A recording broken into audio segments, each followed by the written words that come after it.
Good evening, ladies and gentlemen, and welcome to tonight's Link to the Past Randomizer Daily Race.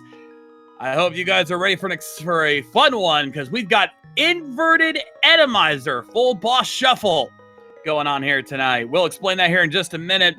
But for tonight, we've got, on our featured runners, we've got Salty Fry, Sailor Nep, Chloe Prower, and Retro Reviver. My name is The Shades, and joining me is my co-commentator, Raylan Tanker. Raylan, how we doing? I am doing fine, and I am pretty excited to see this mess that is coming up for us right now, very soon. Absolutely, indeed. Yeah, this is going to be a fun one. I always like these miscellaneous randomizers. And we've got Inverted, which means we'll be starting in the Dark World, and there'll be a lot of changes to the map to help accordingly.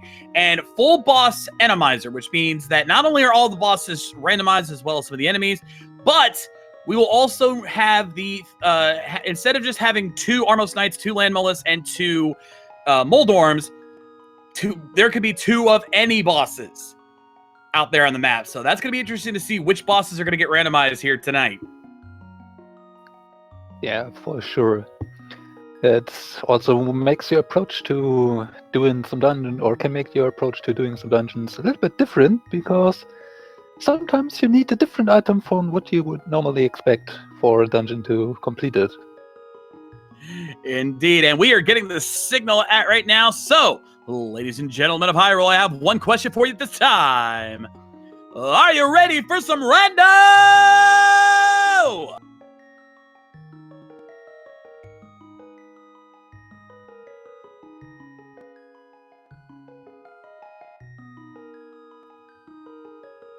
All right, looks like we're just waiting for the screen to show up here.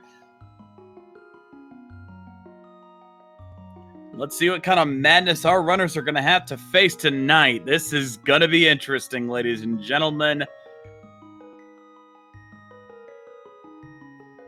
And here we go! Starting off in Link's house, we've got 50 rupees right out the gate. Looks like Sailor Nep is instead starting out in the Dark Chapel, giving us our first map check. We have a pendant in Skull Woods, and the other things I didn't quite catch fully. We got the 5-6 crystals, I believe, were Swamp Palace and Turtle Rock. Interesting.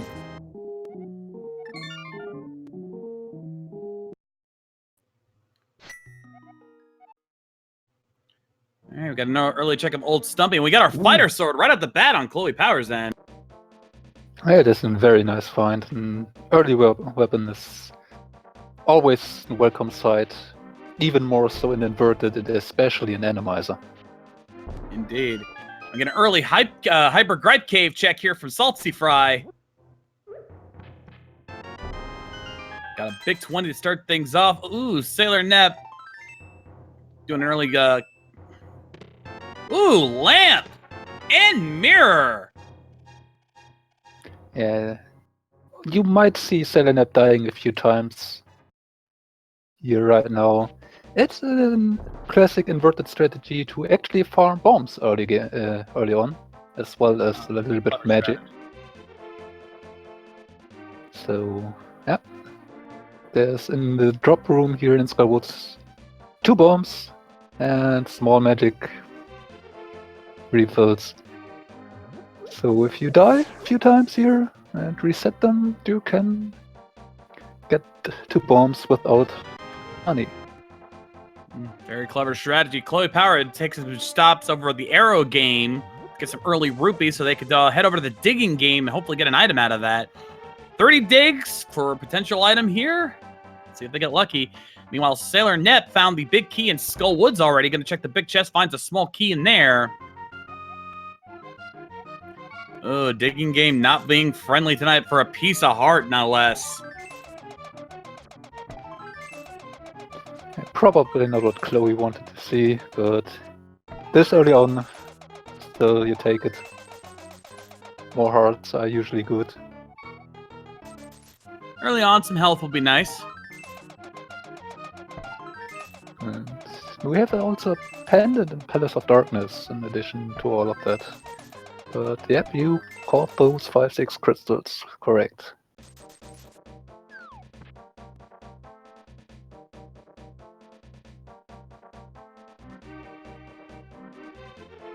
And Chloe giving us a look at the Bird Cave ledge with 10 arrows. Probably not gonna be seeing that picked up today. Call it a hunch.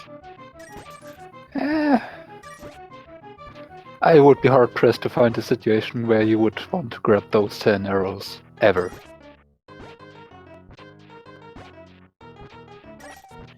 Oh, and apparently, I think Sailor Ned may have found the gloves at some point. I'm not sure about that.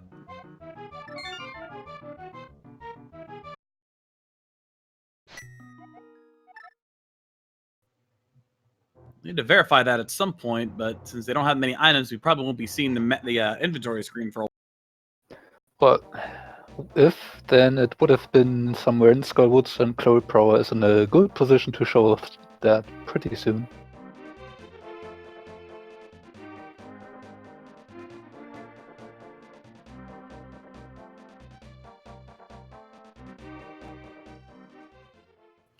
Okay, looks like we had some minor technical issues there on the bottom side with revivers, so we're switching over to Signums here for our featured runners.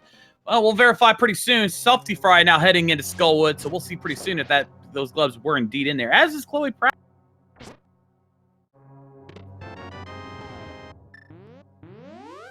Staring up, collecting now the lamp and the mirror.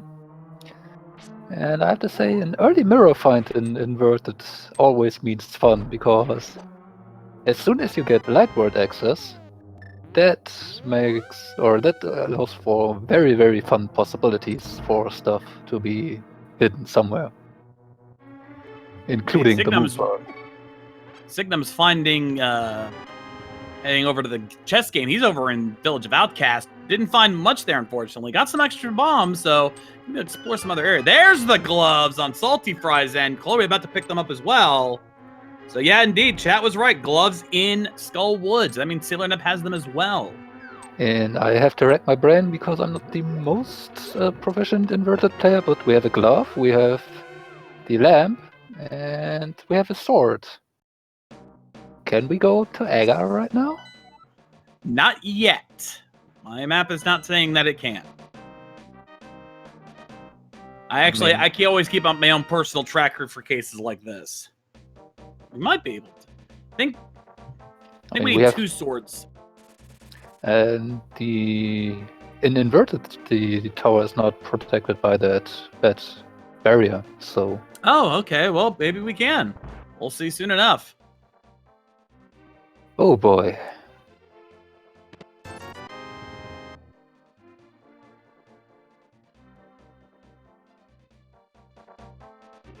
Now, Salty and Chloe checking out Village of Outcast as well. Salty Fry gonna open up Thieves Town. Not gonna go in just yet.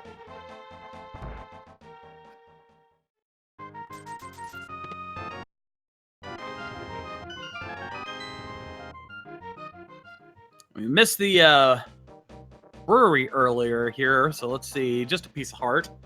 Not much there, so... We are actually pretty much out of options. We might have to, I think we're set up for an early Aga. Well, alongside Aga, we have also the few checks up on the mountain available to us, which is at least a Super Bunny Cave. Though you have to be able to dodge those lineouts. Not fun, that's for sure. Yeah. And of course, what Salty Fry shown us right now. Thieves Town, up to 4 items in here still, and we have a sword so we can kill Blind. If indeed Blind is the boss that's waiting for them there, remember that. This is a Enemizer. Boss Shuffle is in play. It could be something like Trinex waiting for them.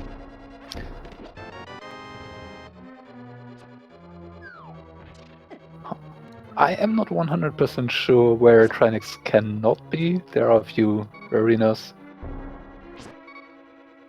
Yeah, fair point, but we still have a couple of... We have a general idea that it's not guaranteed to be Blind waiting for them at the end of this.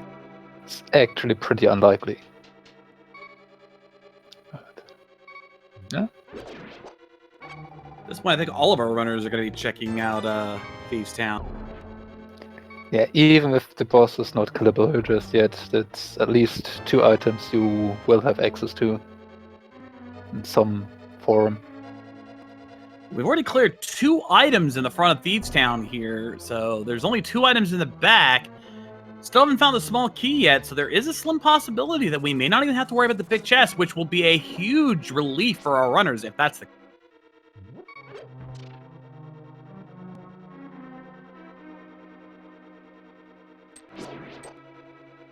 I'm interested to see if our runners are attempting to go to the back of Thieves Town, or if they are just taking a look at the boss, maybe. Which... Whoa! Blind is actually the boss! Well... Hello! Wonder if... Chloe and Salty are gonna try it out. They're gonna give it a shot. So this little... Sorry, go ahead. Yeah. This little phenomenon here is the courtesy of Enemizer, because since there is no guaranteed blind here, the maiden does not have to be rescued. Instead, the boss will just spawn here in the boss room every time. And this time it's blind, so we didn't have to bomb the floor. Unfortunately, both of our runners unable to get past blind. Not surprising this early on, but oof. Yeah, this also means you do not have the script available to you, so it makes that fight quite a bit harder than you would normally see it, and doing that with 3 hearts green mail. Yeah, you can try, but if it does not work, you have other options, so come back later. You can sort of see all of the random traps and obstacles hiding out here on the overworld, a product of the Enemizer in play here, and it can get quite interesting. Oh, and that is a pretty annoying enemy to be placed guarding the way to Death Mountain there. Yeah, that's gonna be trouble. And again, not help. They only have at most 4 hearts right now on all sides. So they're going to have to really work to get past that. But Chloe gets through. Looks like if you are just fast enough, it doesn't really hurt you, but... and another annoying enemy placed here in those narrow corridors. Yeah, definitely. Oh, geez, look at this. Luckily, most of the time the enemies will be stuck in the wall. Although I have seen some nasty spikes there blocking the path a few times already. So let's see what the old man gives us this week. Now, of course, since the cave is different here, we're going to be moving that to a different location. We have to actually go to the light world and drop the old man off.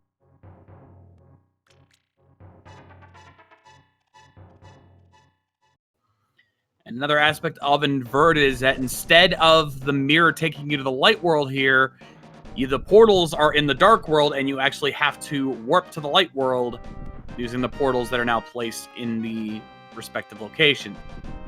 Of course, they don't have the I guess you could call it the sun pearl in this case. So we got bunny forms going on here. We can see Chloe Powers, they're playing oh, hook shot! Ooh. That opens up a couple spots in the dark world. So, even without the Moon Pearl, we have still quite a few options that are open to us in Inverted. For example, we can do here Spectacle Rock Cave. Yep. Which will be fully in logic. Also, with access to Aga 1, we can just go over to the other side of the mountain, and if we do Aga, we have even more accessibility to quite a bunch of stuff.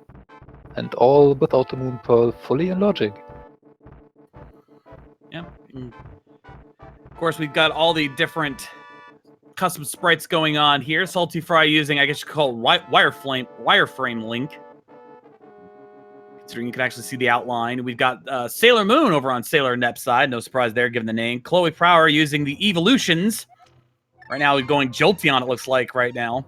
And Signum's using Clyde from Pac-Man. Or no, it's Glaceon, I should say.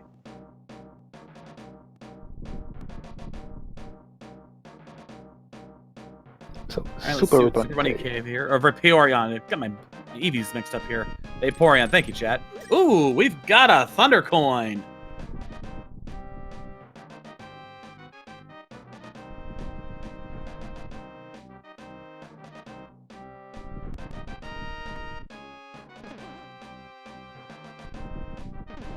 And of course, now we got the Hookshot Cave in play. That's always nice to find. We've got Bloopy, start things off. Not as great.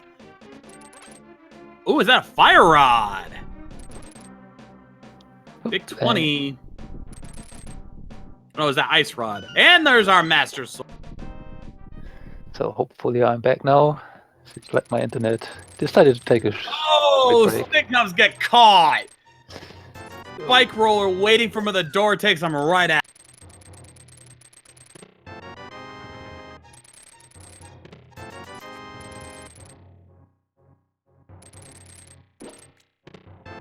So yeah, looks like we pay a visit to Aga. Yep. Chloe Power gonna be the first of our runners to head to the Aga Tower, which is now where Ganon's Tower normally is, but this is inverted, so that changed. Ooh, and using a bit of game knowledge, freezing the Inox here and using it as a tempered sword weapon. Very clever. Throw it at enemies to do tempered sword damage.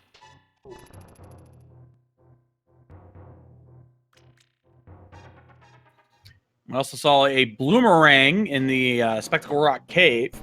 Not gonna be able to get that just yet, but nice to know where it is, so we don't have to talk about it later. And we can see, oh, Ether for Turtle Rock.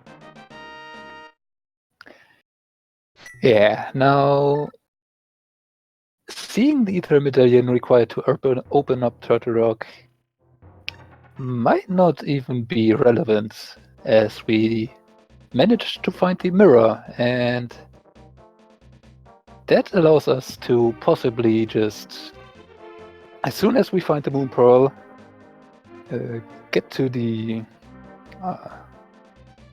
Light World's East Death Mountain, and jump on a specific ledge down and mirror into Turtle Rock to the laser bridge, or to the big key bridge, big key chest if we want to.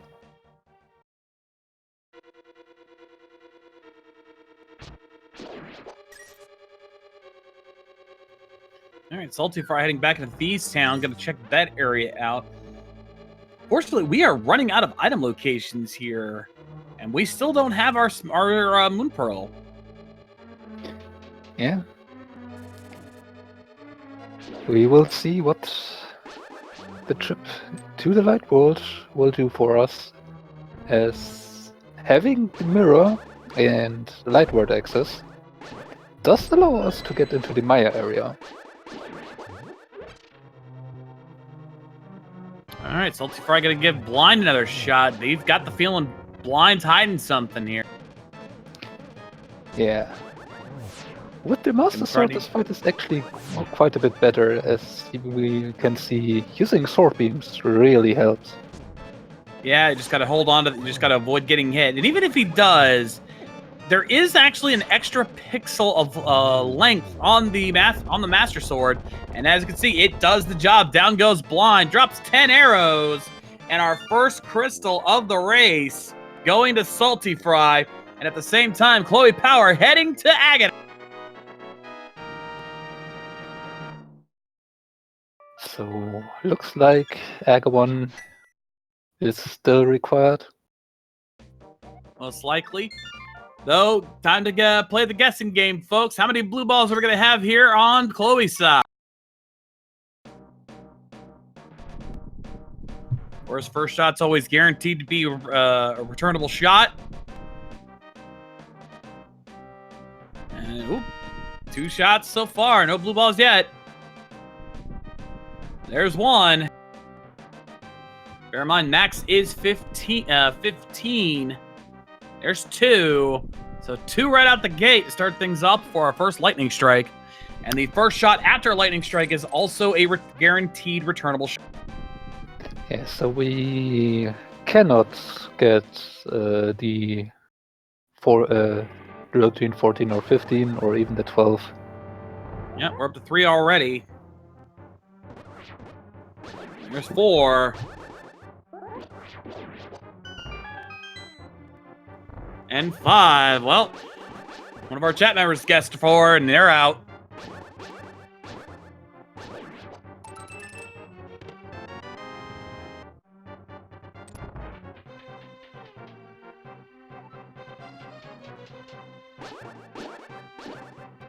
Six.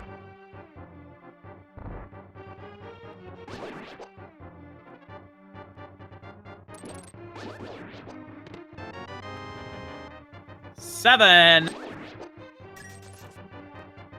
And I think that's it. Yeah, I think this next one will be the finisher. Let's see. Yep. 7 it is. Down goes Aga1. So close, Wardrum.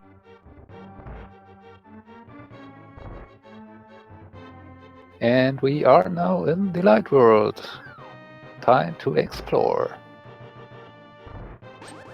And this does open up a few areas here, so we'll see what we find early on.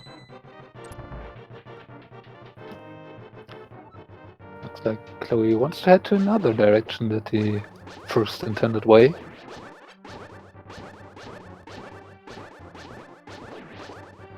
Looks like Chloe might be heading to Kakariko Village.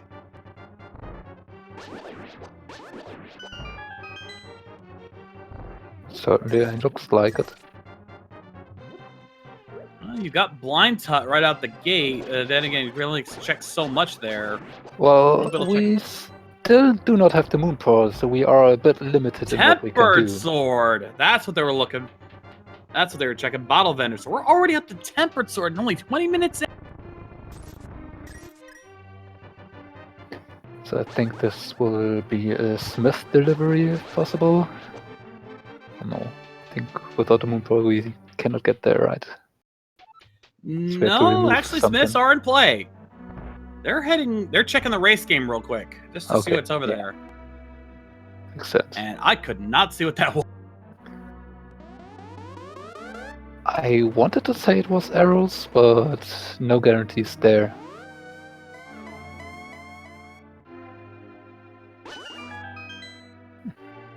But we get to see K45 here.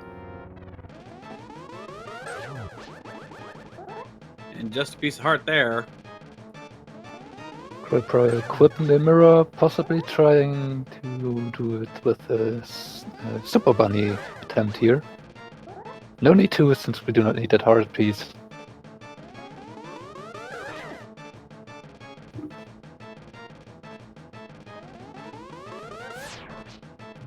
Yeah, Super Bunny tends to be a lot more viable here in an inverted because there's a lot more places where you could set that up. And looks like now Cruiproa is heading towards the desert area. Yeah, most likely. Paying a dip to the dam first. Another thing where you can do Super Bunny if you want to. And you are able to. Looks like Chloe got it. And boom! Well, that certainly paid off.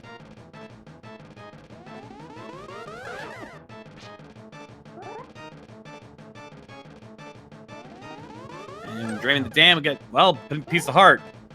How vanilla of you. Now where's he gone?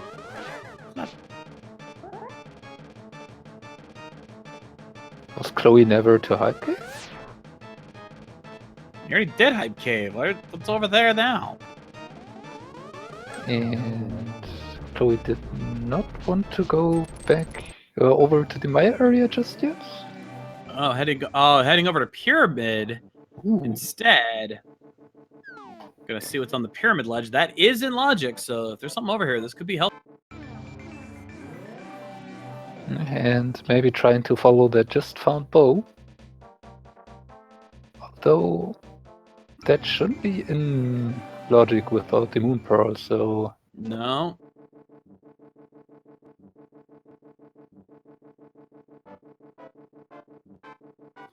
In fact, it looks like they're going for an early pod play now that they found the bug.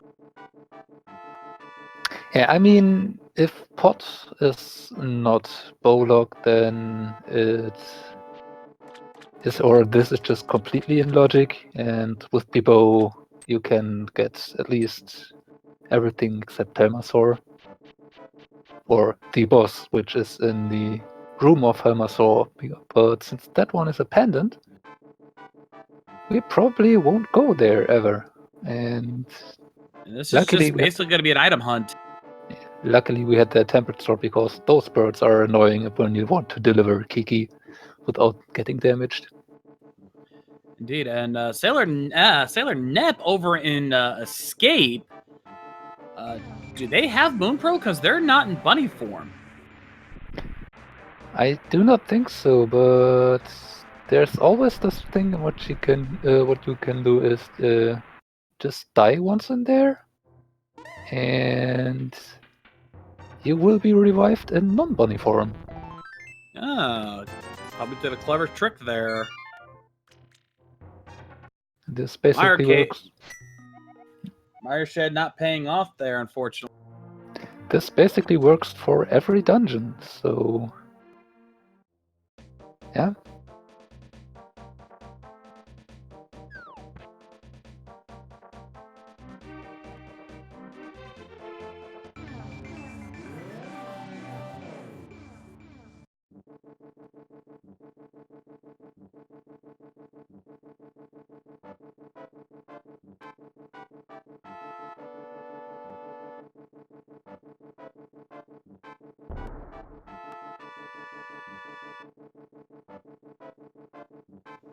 Got so much going on here at the same time. It's hard to keep track what everyone's doing here. Not Chloe Power not finding much. Then again, this is the Mullet Mansion, as we like to call it. Most of the keys tend to be towards the front. Most of the items tend to be towards the back. So like any good mullet, it's business in the front, party in the back. And important to note here, the pod indeed is not bow locked, so at least the back is reachable without getting that bow. Well, Chloe's got it anyway, regardless, so they're in good shape, even if they were bow locked in any regard. Yeah, but that means or that we could find the Moonpearl back here. So yeah, that could be interesting. That's probably what Chloe's counting on, is finding Moonpearl in here. And if they find it, that'll open this seat up. Yeah, I'm thinking inverted. Of course, this is Enemizer, which we can just see. So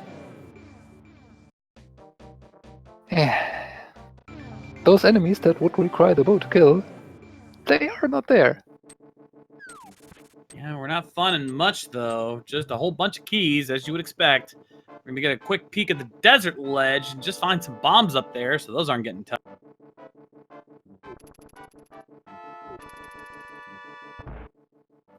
Salty Fry got to turn into swordsmiths.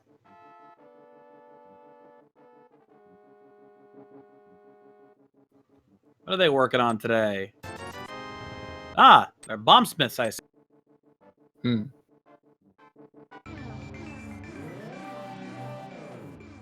How do you smith a bomb? How do a bomb smith? Oh. Oh, that's just evil. Oh, okay. That one is a problem. Yeah, he doesn't have enough health to get through. He's pretty much guaranteed to die there. That is evil.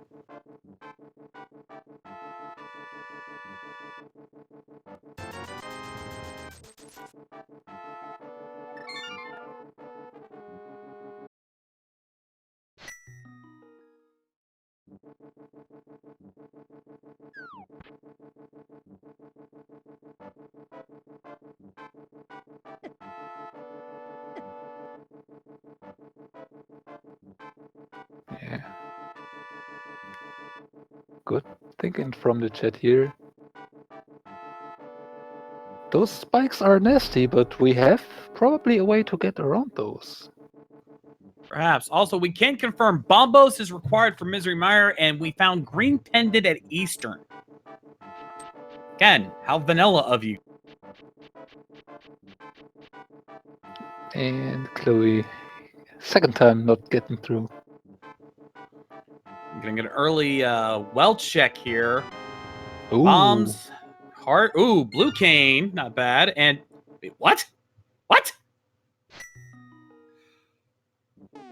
I'm gonna guess Bo is now progressive, so that's where the silvers are would be Yep. for Chloe. Okay, glad I learned that information. Since version 31, we have progressive bows. So the first time you find a bow, you get the normal bow with normal arrows.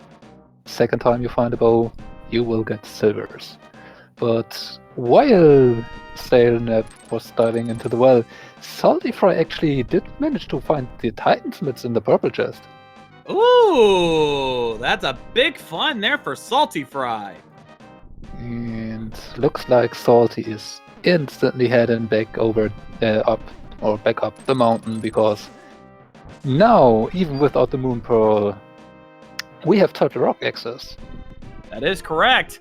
Won't be able to get too far, especially since we don't have the fire rod, but there's at least a few items in there we could find, so it's definitely worth it. We have full access to the laser bridge. And courtesy to version 31, you are not or do not need an invincibility item anymore for logical access to laser bridge. At least not in the advanced placement.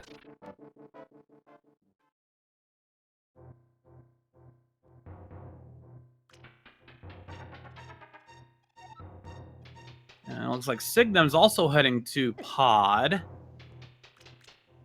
You know, there's not going to be much there. Sailor Nep's got the purple chest. They're going to be happy with that discovery there. Definitely a good call.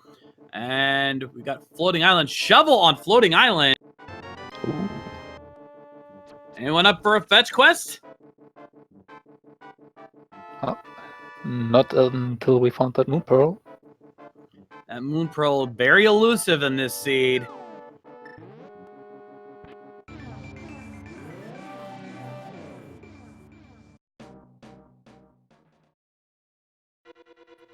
And Salty Fry, taking advantage of the X, takes the back end into Laser Bridge. Oh, that's the problem, though. Those lasers hurt. Yep, still on green mail, still only 4 hearts. It's not fun, and we do not have boots. It's all down to very quick timing. You only have a fraction of a second, and you can only take one hit at full health. But since they start with 3 health, they can't even take a single hit. This is going to be a challenge. And especially since we've got one of those, that particular enemy bouncing around, guarding those chests, not making it any easier. Yeah. I mean, if you really wanted, you can at least get an easy way to that top chest here, the top right chest. Because if you take a trip to the next room and then come back and take a dive into the abyss, you can reach the first chest while the invincibility frames last. Helps a little bit. We did get one of the chests, which had a heart container, which would have kind of helped, but not enough.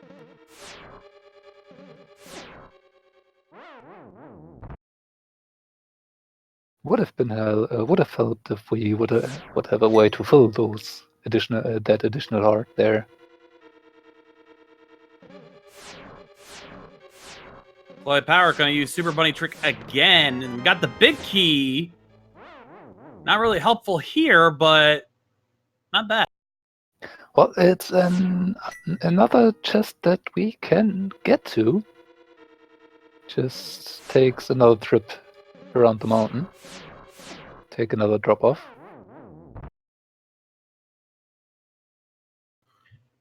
All right. Blind Sight, we got bombs, piece of heart, another piece of heart, and more bombs.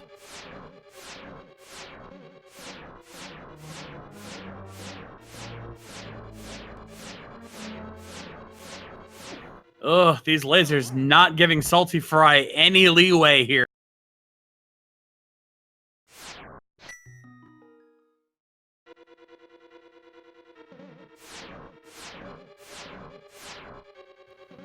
Same time, Stellar and Nep now starting their attempt at the laser bridge. We got through to the third chest. That's a red meringue. Just one to go. Oh, and I did not see, but Sailor Nep using that Cane of Burna to blaze through. It gets sniped at the last possible moment. Unlucky.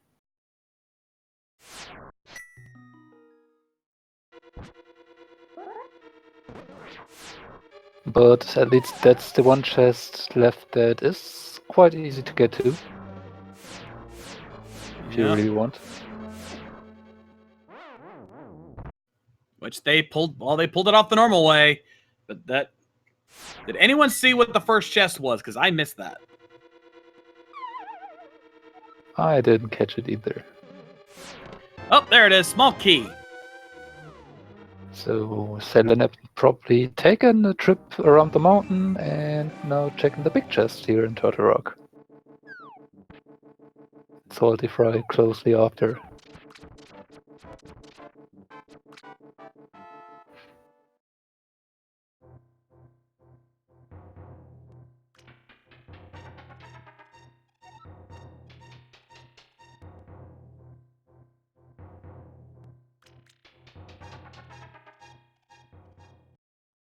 Meanwhile, Chloe Prower taken down blind. Getting the first crystal. Very nicely done. Just a compass in the big chest. Got a couple more chests we can check along the way, so we'll see if we can find something. We have the big key, so we can get to the crystal roller room and to the lava island chest.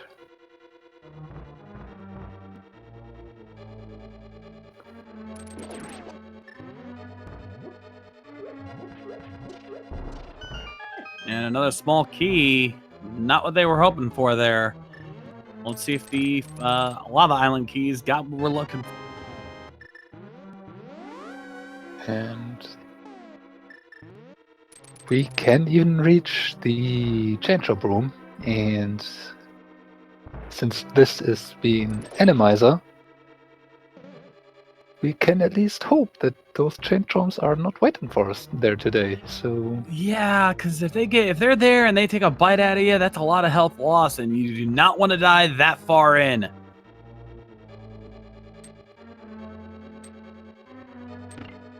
Looks like Chloe Pro decides to head back to the back of this town. There should be still one item left. And just a map. Floating in the lava island chest. Not what Sailor Nep was hoping for. But it does get a magic refill, which I believe is guaranteed in that spot, so that's going to help. Yep, that one is guaranteed there. And oh, how convenient. Just Keith's waiting for him there. That's perfect.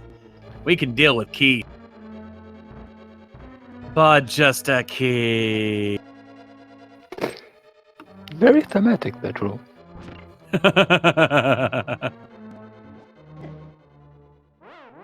Oh. So Turtle Rock being a complete bust, that's gotta hurt.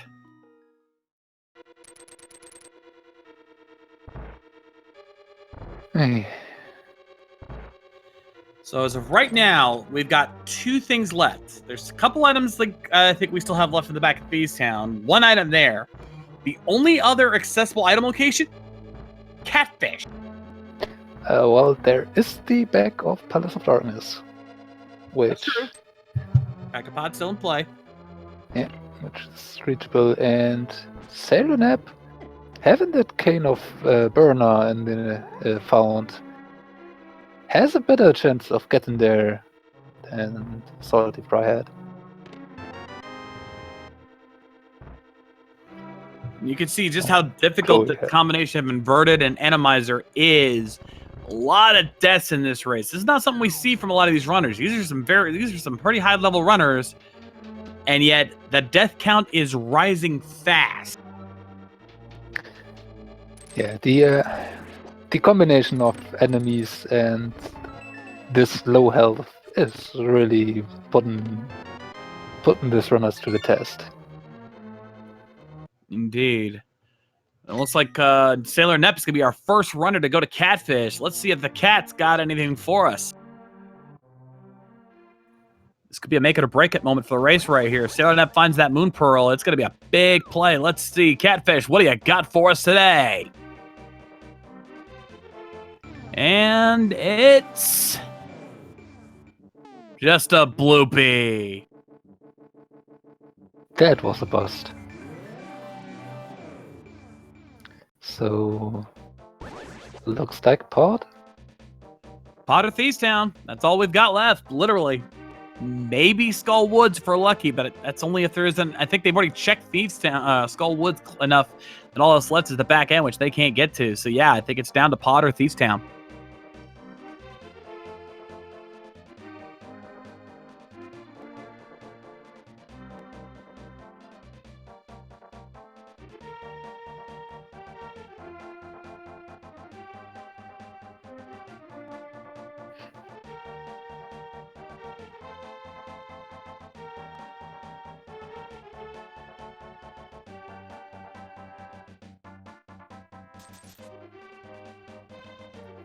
Answer a question in chat. The Cane of Brian was located in the well. Some people actually did some logic breaking there to get to it. So in actuality, Cane of Burna is not in logic right now. But some people have been using a lot of Super Bunny strats. Speaking of, it looks like we're going to be seeing that again on Sailor Nep's side. Going to be Super Bunnying into Sahasala's closet. And again, they can't use... Yeah, they can't use bombs in that form, so I don't know what they're going to be doing with that. I think Sailor Nep just realized that. Super Bunny does not work there. So instead, just heading over to Pod. Which probably is the play here. And that enemy.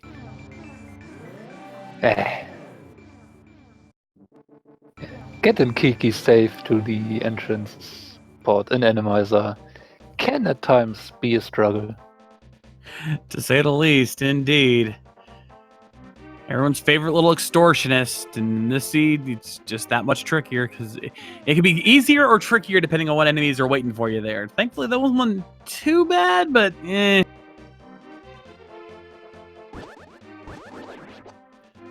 But yeah, as Edium points out in chat, yeah, it does not matter what enemies are located where. It's a matter about where the items are in the logic of inverted. So it doesn't matter if there's impossible spikes guarding it. If the Moon Pearl is back in the back of Pod, guess what? You're gonna have to find a way to get past those spikes because you're going to the back of Pod.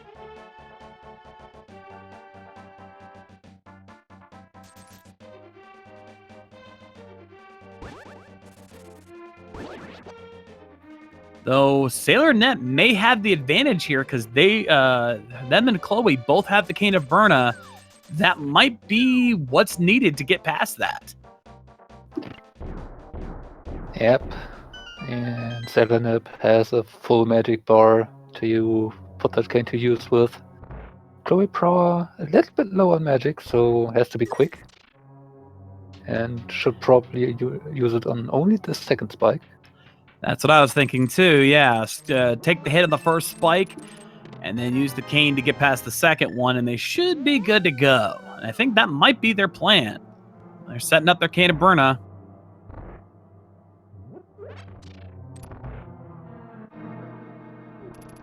Takes the hit.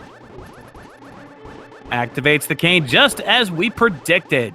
Perfect setup there, Chloe. Let's see if this pays off for him. What do we find back here? There's a small key. We're going to head down.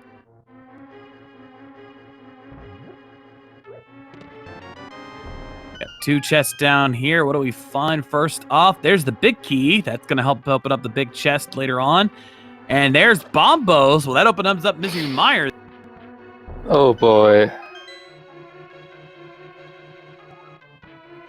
Well, that just created a problem because, as I assume you're thinking there, that means, yeah, we've got another set of item locations to check. Not much, but something. Oh, and a single room. Yep. We can reach the Maya area. We have the medallion to reach us, and we have the hookshot to get further in. Yep. The only thing we can't do is complete the dungeon because we do not have the Cane of Samaria. We'll be getting that soon enough, I'm sure. But let's see. There's the compass. And this set of enemies here in the darkness is really annoying. There's a heart container, a little extra health for Chloe. Finally, all that's left is the big chest. And just the map. So, unless there was an item I missed earlier, that means the last item's on Helmasaur. That last item has to be on Helmasaur.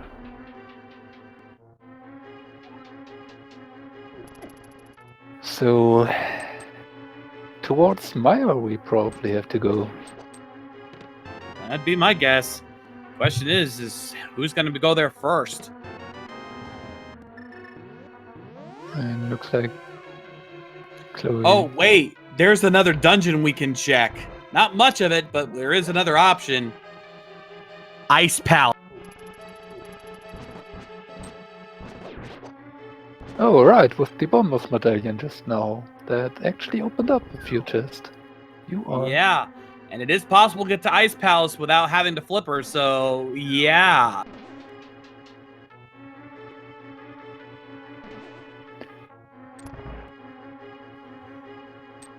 And remember, folks, you do not need flippers because there is some soft spots to walk on that can take you to the Ice Palace, and you do not need to mirror over there.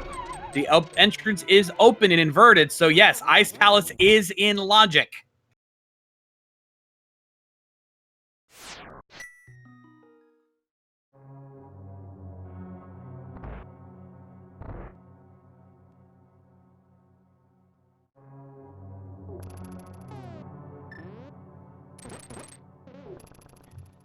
I'm actually looking at, for those asking about this, I'm actually looking at the map for inverted thanks to the tracker that I use, and there is an area of the Dark Lake Hylia area that you can jump down that doesn't have deep water.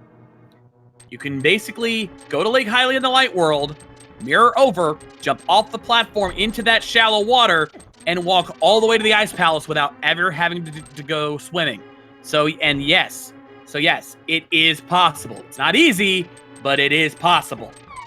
And Chloe Prower did actually try to open up Misery Maya, but does not have enough magic to use that Bombos medallion. Oh, that's a pain.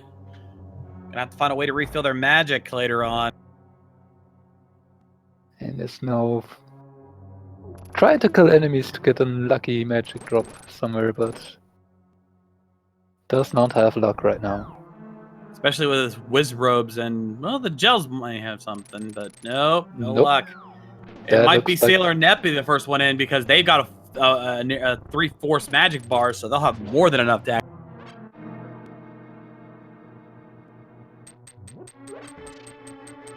So I didn't really catch that price pack that the enemies Chloe is killing right now were in. Hopefully that one has magic.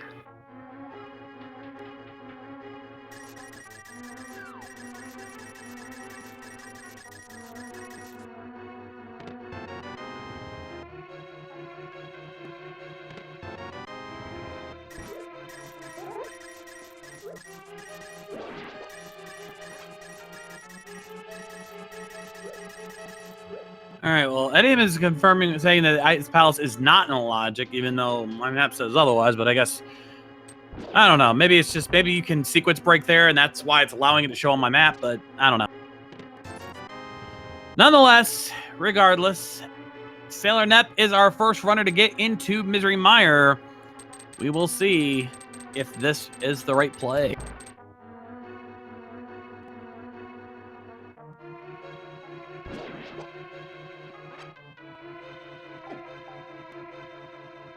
Well, if Ice Palace is not in logic, which I totally can see, Ice Palace, Mire probably is the play. Well, he's got their magic back up, so they're probably going to be heading back to Mire now. We're going to keep all eyes on Sailor Nep. They're the first ones to get to a chest. Let's see if what they find early on here in Mire. And Small key. Not what we were hoping for early on, but we got a lot of places to check here, so who knows? We still got plenty of time. There's 2 items in Mire.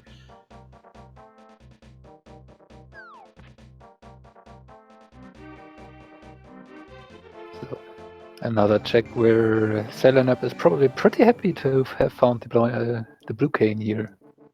Indeed, and there's our first item, just a big 20. Not what we want to see. We want to see some progression here in Mire.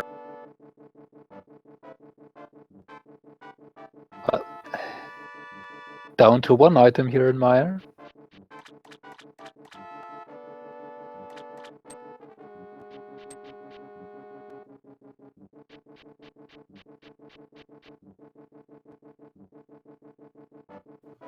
This lamp's going to get a lot of use here because we've got 2 torch rooms. Well, technically 3, but one of them is just 2. Oh, that's evil. Big spike there, guarding the map. Yeah, and you cannot activate the Cane of Burner in the doorstep. You have to be fully in the room. Yeah, gonna use it here though, because that's. Thank God there's a full magic refill right there. So, yeah, I'm usually quite fond of playing Enemizers, but probably was a good idea to sit out on this one. It keeps giving me. Well, I would have never tried this. I couldn't even do this casually, much less speedrun it. No way.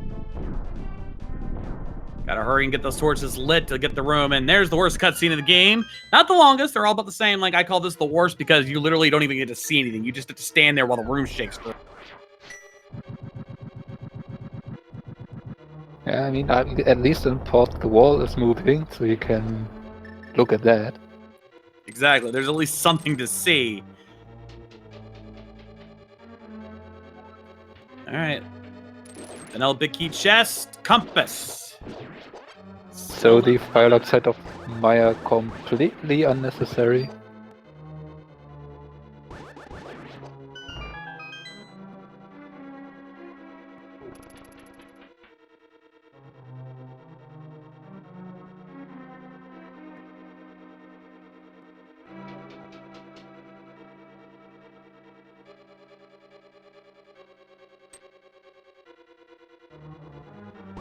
All right, and get past that chest. There's the small key.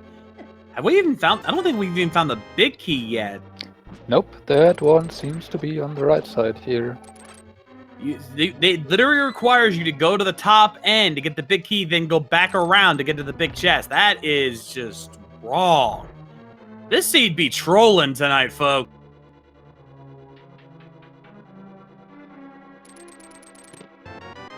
So big key here. And let's see what are the second item in Mire. Should also keep an eye on Signums because they're at the top. They're in the attic of Thieves Town, and there it is. Sailor Nep finds the moon. 51 minutes and 25 seconds. We can now move around in the light world without being in bunny form. Think about this, folks. That was a required pendant pod dip to get to that moon pearl. That is evil. And I say that's just inverted. And a fire rod at checkerboard.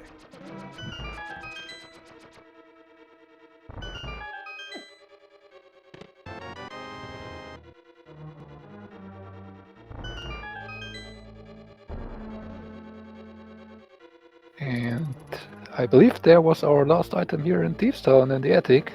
Because that was. Yep, just a big 20. That's it for Thieves Town. Meanwhile, Sailor Nep heading over to Agina's cave.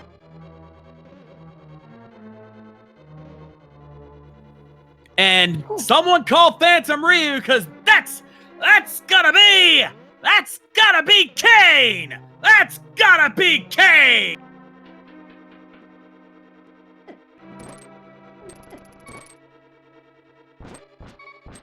Looks like Selenap was contemplating heading straight back into Misery Mire and finishing off the dungeon, but decided to do other stuff first.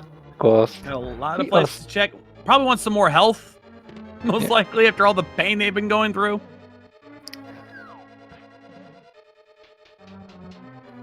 Gonna check out Uncle gives 10 arrows to start. But this opened up the seed wide, because Light World's got a lot of checks going on right now. I mean, with the fire rod found, we can kill all of the bosses, or we could even kill all of the bosses prior to that. No, we needed it for Tronix, right? But yeah, basically we could technically finish off Misery Maya now.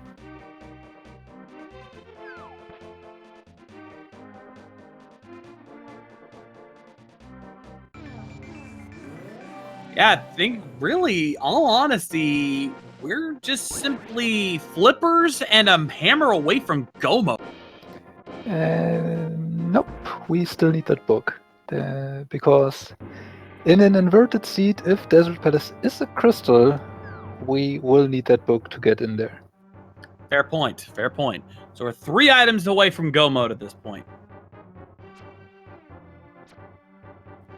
Here's the silver arrows for Sailor Net, considering we've only killed 1 boss so far.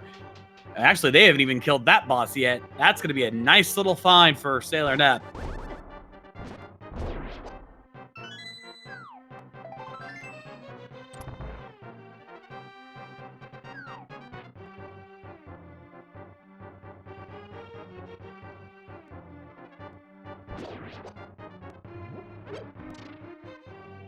Signum's taken down blind there on his end.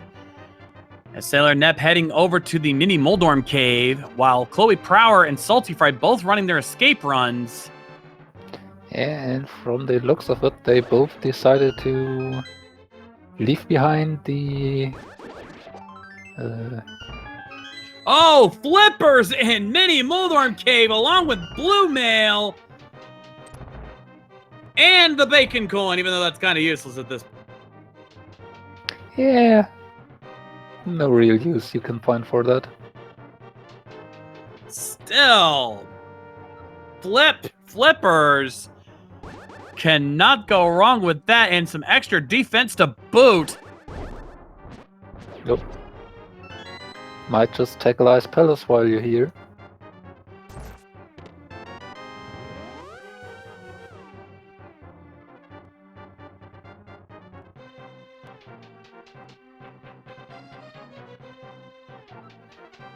So they're not heading over to check on Hobo.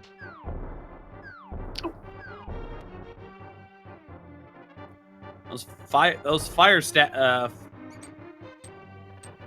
wheels not being nice. Hobo, what do you got for us? Just some blue. Yeah. You usually do not want to fake Flipper and Enemizers. Stuff like this is why. Exactly.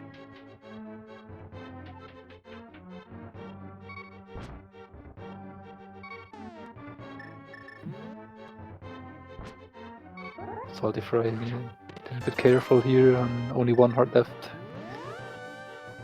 Is getting the item out of the Dark Cross. Looks like Sailor Nep's gonna head over to Waterfall of Wishing.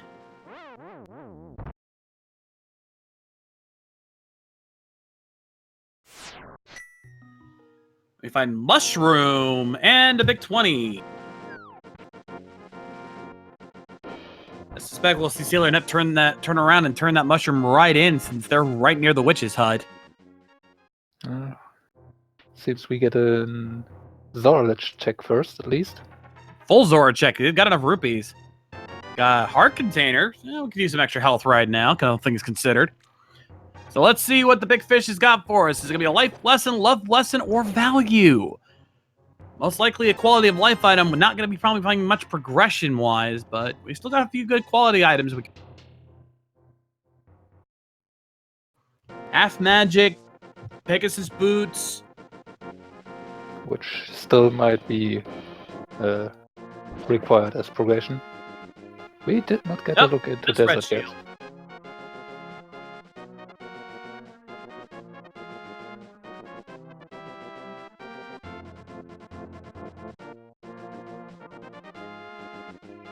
But they are going to pick up that heart container.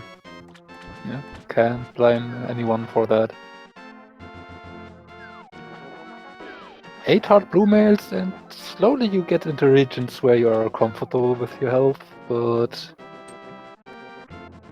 still, a few hearts more probably won't hurt. Chloe Prower going to head over to Eastern. Oh, Chain Chomp guarding the entrance. That's just evil. Alongside a big yellow spike.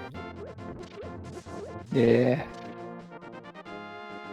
Really, this seed does not want to play nice. No, it does not. Salty Fry going to head over into Graveyard Cave. We're getting a lot of different checks here at the same time. It's going to be hard for us to keep up. 10 arrows inside of that. Indeed, Sailor Nep going and turning the mushroom.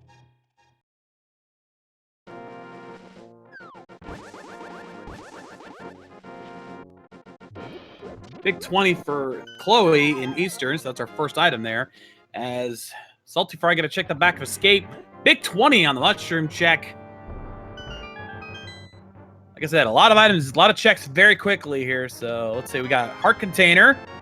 There's the small key, and that's it. Not much left in Escape.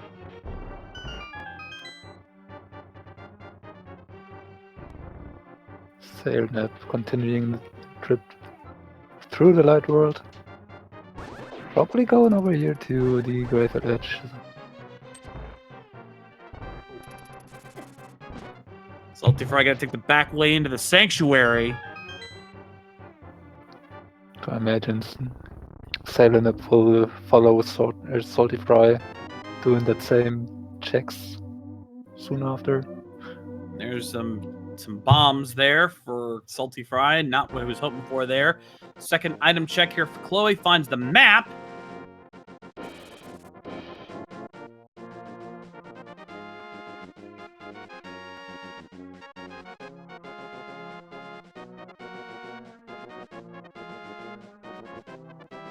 Oh, Chloe finds the book in the big chest. So, another trip to a pendant dungeon. Fully required. We will need that book. We got a mushroom spot check there for Salty Fry. Not much there, just a piece of heart. Finds flute. Now, the flute in inverted is really just a quality of life item, as it does not really open up anything at this point. No, especially after everything we've already found.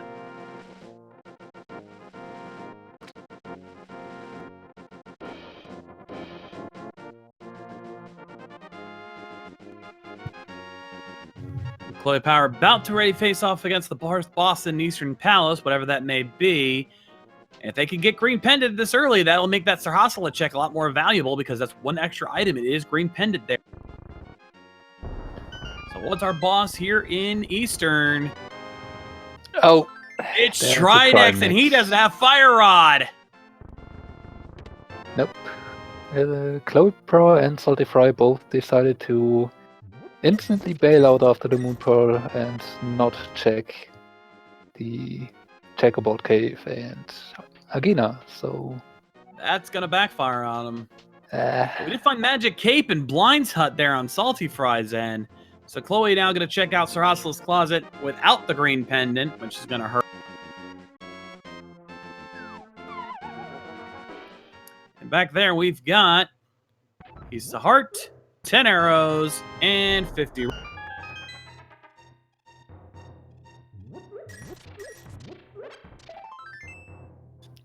And another piece of heart there in the back of the well. Not finding much. There's the can of burner for Salty Fry. And Sailor Nap giving us a look to the back of Blind's Hut. Soonish. We already saw that earlier, so we know there's not much there, unfortunately. But yeah, Sailor Nap doing that trip through the everyone rise for the Link to the Past national anthem.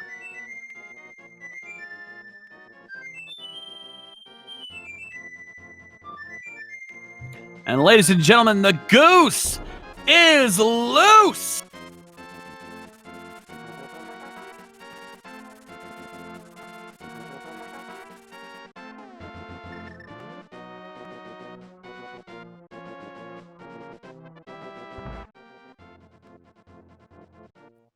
Oh, good lord. All those enemies in the chicken shack.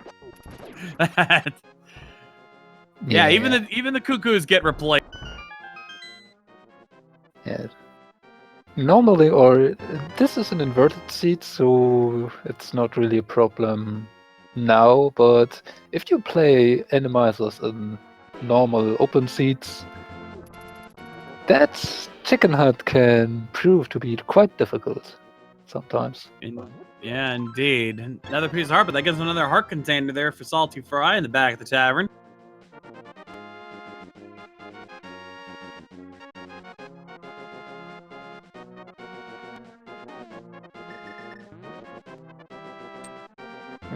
Looks like we're getting check of the dig spot. Yep. Fetch quest in place. Chloe Power heading over to Ice Rod Cave.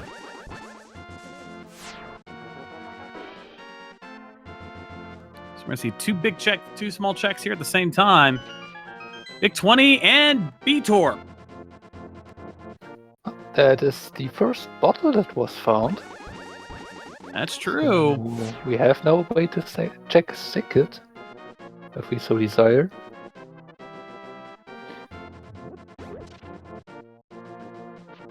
And Serenep taking a quick detour here in Kakariko, finishing off blind. Yeah, hasn't had a chance to do that yet. Salty Fry about to pick up their silver arrows here.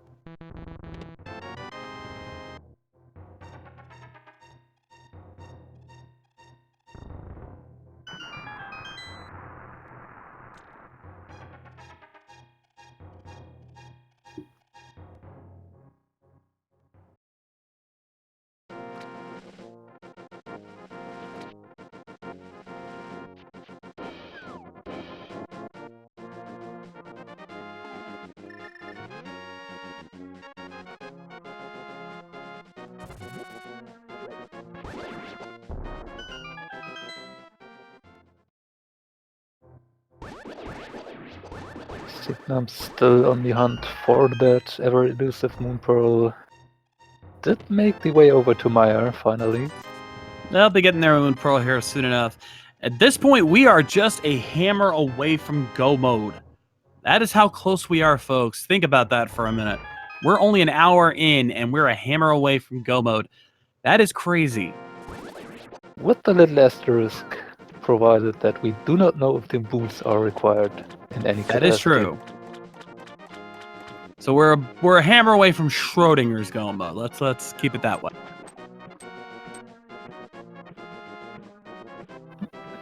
Waterfall Fairy hands out green potions. Helpful, to say the least.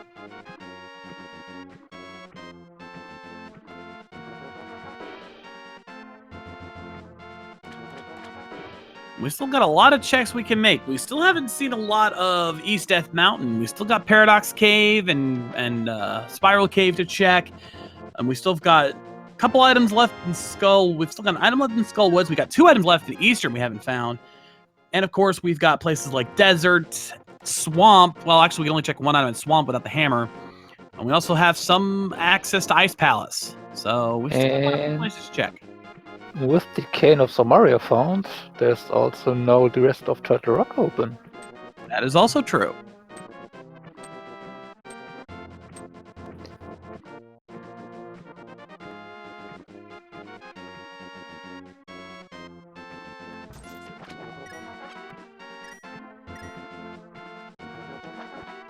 So,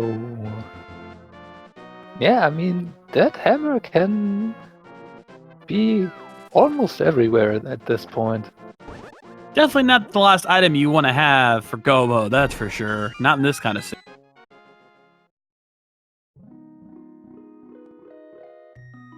But of course, sorry, go ahead. Probably still better than having Ice Rod for Go mode. Yeah, the Ice Rod is always one of the more trolly Go mode items, but thankfully we've already limited that pretty early. Yeah. I mean, in Enemizer seats especially, that Ice Rod can be a very, very painful item, as it might only be required to actually kill the boss in the Land Mode 2 boss fight, if it happens to be Trinex. So luckily, even if that were to happen, we found that one ages ago. And in fact, it's actually Salty Fry and Chloe are the ones that really need to go back and get that fire rod so they can do that. Sailor Nep opening up Turtle Rock now. They can actually full clear it since they have the cane and both rods on the off chance that try and exit. The only thing they have to worry about is how. Actually, even Helmasar King's success is killable because, well, they do have bombs. Not the easiest way to do it, but it can be done. Yep, and I can't imagine our runners are experienced enough with bomb Helmasaur fights that won't be a problem. If you're racing in boss shuffle, you expect to have bomb Helmasaur be a thing. You've prepared for that. Yep. I mean, in some of the spots, I do find bomb Helma even an easier fight than doing hammer fight Helma. Yeah. Probably not the only one who feels that way.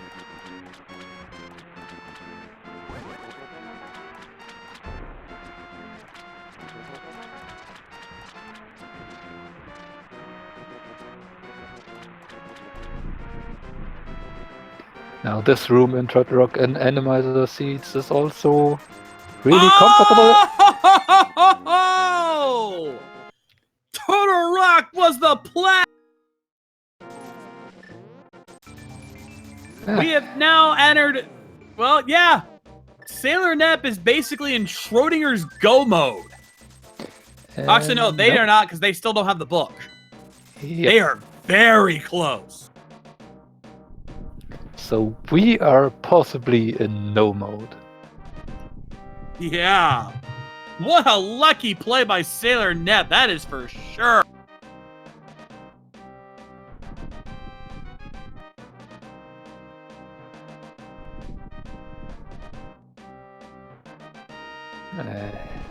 Signums apparently haven't died once.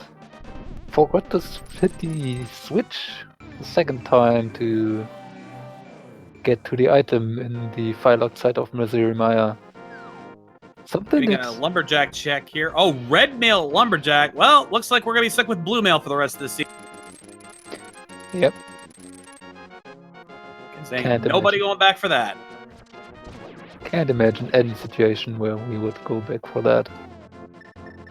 Especially now that we are getting more and more hearts.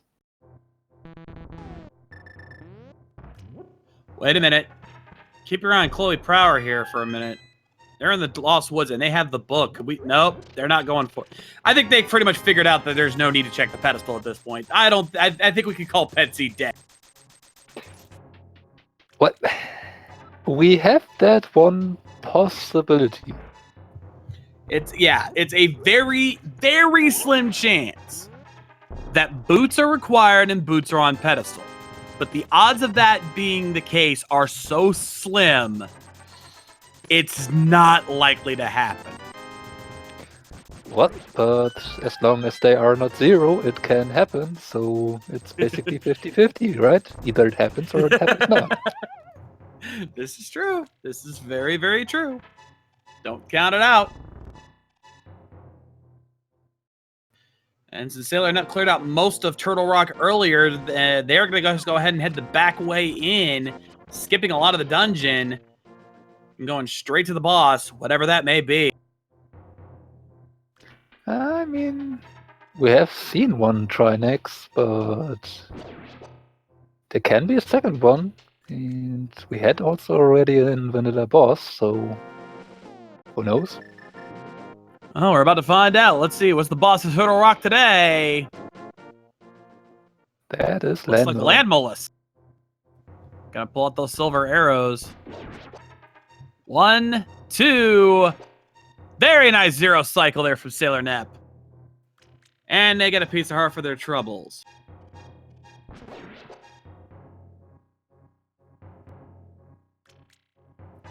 Okay, I like the victory animation sprite, how it changes to Princess Serenity there. Or Princess Usagi. I am a known anime fan, so I know my Sailor Moon very well. Yeah, Salty Fry getting a bottle with blue goo out of Spiral Cave. Ah, so there's another bottle there. And I don't think they found much inside of Paradox Cave either. nope, and without the Fire Rod and without the Cane of Somaria, does not open up Turtle Rock and therefore does not get the hammer just yet. Instead, floating over to but desert. I think that's exactly where they're going, though. They're about to kick themselves, I think. Yeah. We got a Tower Hera play here from Sellernep. Signum's on the way to get the big key in Mire and then to get finally the Moon Pearl. And it's almost 1 hour. Sick kick check from Chloe Power. Oh, das Boots! What are those? So we are now in full on no mode. Yeah, no mode indeed. What a find for Chloe Power. Meanwhile, Signum's 1 hour 14 minutes and 20 seconds finally getting the Moon Pearl. And Salty Fry now heading in to get their Fire Rod after they just got the Cane of Samaria. Again, they're probably kicking themselves like, I could have done this a long time ago. Eastern Palace just opened right.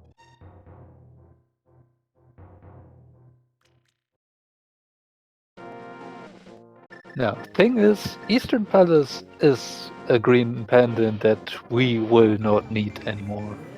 So that one's probably not the worst thing, but not having that cane for Turtle Rock is probably very annoying. Yeah, we also found Gold Shield, Mirror Shield at Bonk Cave. So our third shield upgrade hiding out there. And Sellernep found blueberries in Tower of Hera. That's our first item there. As far as I know, unless I missed something. Otherwise, there'll be an item here on Trolldorn. That mini Trolldorn just got trolled back from Sellernep.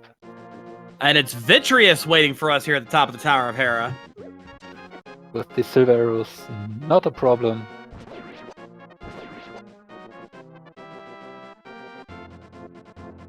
It looks like Salty Fry got to head right back to Eastern Palace now that they've got that Fire Rod. They're going to take out that Trinex and get their...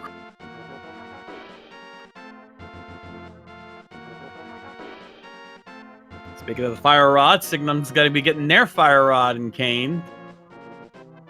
And, yep, small key. So if there's still an item left in Tower of Hera, it's in the basement, unless I missed something. You really do not want to go down there. No, you do not.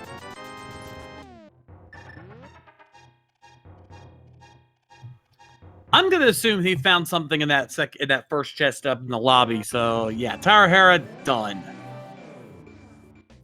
Even if not, I can just see Sellernep noping out there. There's too much other stuff open. Indeed.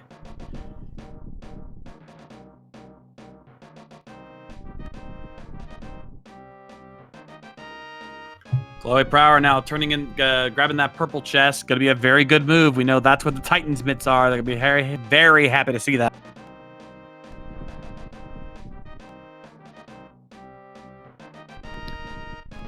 Yeah, and Salty Fry back on the mountain.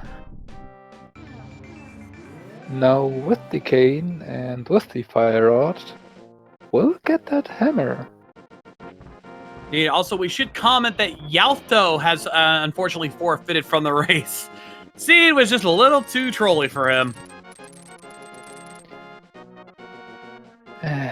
No blaming for that. No. We see a big 20 at the Bombos tablet there on Chloe Prower's side as Sellernep with that hammer going to head into Swamp Palace. I mean, you are only looking for that book and possibly the boots. And you have all those crystals you cannot clear, so totally understandable to see that. Unfortunately for Sellernep, What has to be done is to get to Eastern Palace to grab that book out of... Was it the big chest? Yes, big chest in Eastern. And they also need to get a bottle to turn in Sick Kid just in case, so they can get that boot. They get those boots just to be prepared, just to make sure they have all their bases covered. So there was a bottle in Spiral Cave. I have forgotten where Chloe got that one. I want to say Waterfall Cave? Ice Rod Cave, was it? Right. Oh, Ice Rod Cave. That's right, Ice Rod Cave. Thanks. And a shout out to our trackers today. Keeping us on track there. That's the whole point. Yeah. I always say the trackers are the unsung heroes of these races because they can keep up with the race better than we can sometimes. Link for Zero and Ricky of Kokiri doing that button pushing behind the scenes for us today. So big shout out to them. You may think just sitting there hitting buttons is easy, but I've done tracking before myself. It's not as easy as it looks. Trust me, folks. It takes a lot of dedication to be able to pay attention as much as we do here on commentary. So do not ever disrespect our trackers, ladies and gentlemen. They do a lot of hard.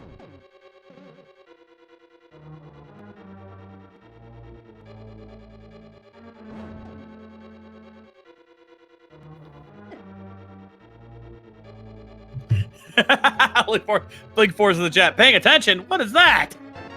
You know what I mean.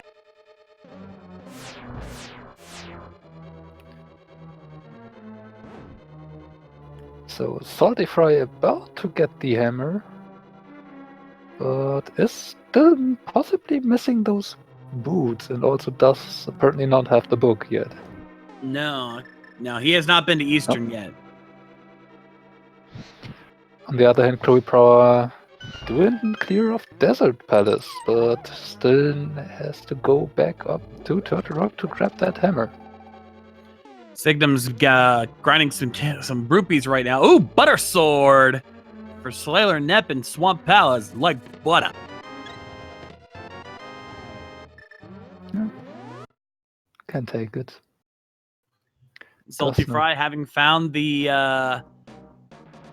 hammer, so they are just now a book and boots away from go mode. Oh, Desert not boots lock, so boots are out of commission. Still not completely, but it's now very unlikely. Yeah, it's a 1 in 22 chance of boots being required because there's only one item in Ganon's, there's only one location in Ganon's Tower where boots are required. If it's not on that torch, it's not boots locked. Oh, Helmetsar King here in Swamp Palace for Sailor Nep. Thankfully, they have the hammer. With the hammer, this is an easy fight, and also we have silvers, we have gold sword. We can tackle that second phase however we want to. And one shot, one kill. Down goes Helmetsar King. No problem at all. So once either Chloe gets the hammer, or Sailor Nep or Salty Fry get the book, I will officially be calling go mode because honestly, again, the odds of it. Ooh, we've got Cold Stare in Desert. Ooh. Kind of weird place for an enemy frozen in a big shell of ice. I mean, it's a desert. Shouldn't it be somewhat warm over there?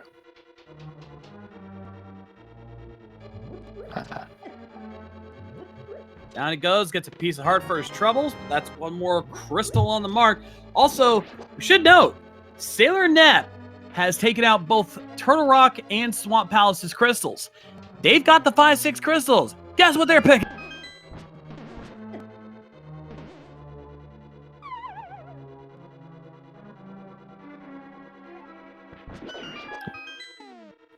And immediately wastes because they forgot they can't jump down a platform with the big bomb. Yep, that unfortunately does not work. Yeah, you cannot jump off the platform. You have to walk the long way around with the big bomb, because if you jump off a platform, the bomb will activate.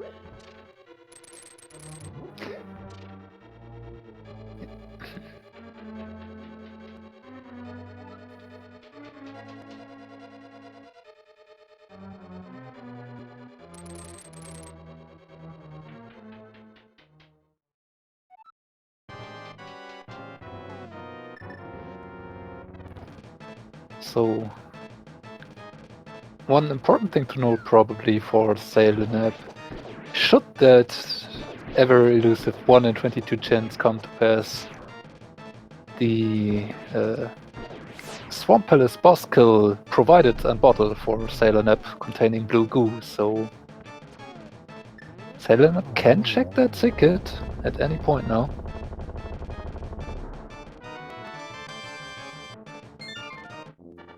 Yep. But he's not going to worry about that just yet. He's just looking for the book, but he's going to Ice Palace. We know it's not going to be there. But he's going to get those crystals while he can. Pro decided to finish out Misery Maya. Still did not get back to port, so does not have the hammer. You mean Turtle Rock? Yeah.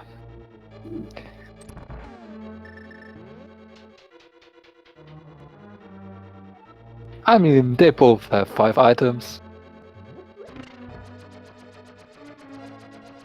Was close enough, right? Whatever helps you sleep at night, my friend. But Salty Fry is going to do a basement run. Going to do the coffee break strats. Yeah, Alright, so let's see what the boss is at Misery Mire. Salty's still looking for that book. And it's Moldorm, but since there's no platforms, it's definitely not going to be Trolldorm today. Oh, good God. Moldorm with that many eyes on it. That looked creepy as hell. Yeah. In Enemizer, the eyes of Moldorm are also randomized. Can have each number between 1 and 8. And you might find this one disturbing. I can tell you, the one-eyed Moldorm is not a pleasure to look at. I can imagine, yeah. You gotta give it up for the developer of these randomizers, because they get crazy sometimes. Salty Fry heading into Spike Cave. We know there's not gonna be anything of value here. In fact, I think the only thing we can find left is powder. Or maybe half magic. That's it.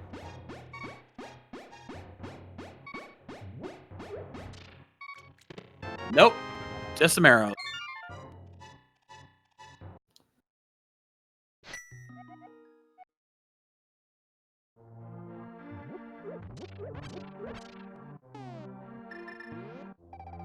No, Bloomerang's already been located. We know where Bloomerang is, so no, it can't. Without it is off the table. The only 2 items we have not found are half magic and powder. Everything else has been located. All 4 swords, all 4 shields. Where did we find Bloomerang? I know we saw it somewhere. It was somewhere we couldn't get to, but I know we saw it. Yeah, it was all 3 shields, I should say. Sorry, thank you, Link Force. It was kinda early on, that Bloomerang, but we did indeed see it somewhere.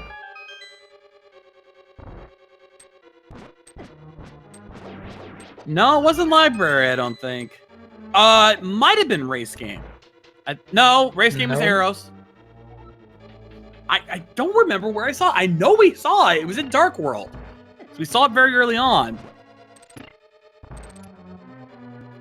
I just don't remember where.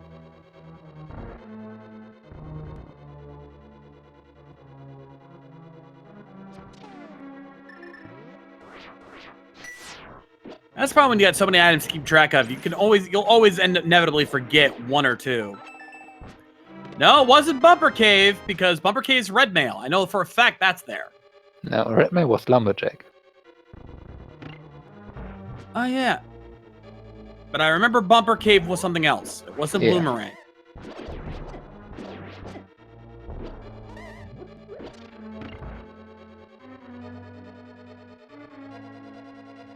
Curse my failing memory. Mine is not working any better.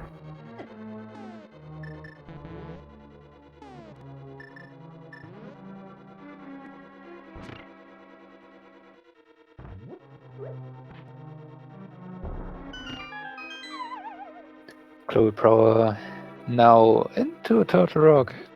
Never was here. Yes, Nope. just some... But good timing for. Oh, wait a minute. No. They got a problem. They don't have fire rock. Yeah. And this can be a problem because that hammer is locked by that fire rod. Yeah, that's the worst case scenario for Chloe Prower. That could cost him big.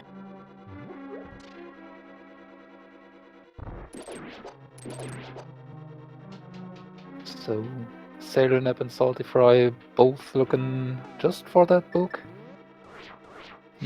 I would say so, yeah. Fellas. At the very least, they know they got to get the crystal here, so they're going to get that, but they're hoping to find the book along the way, which we know they won't find. Sick Arms dropping down to that flute.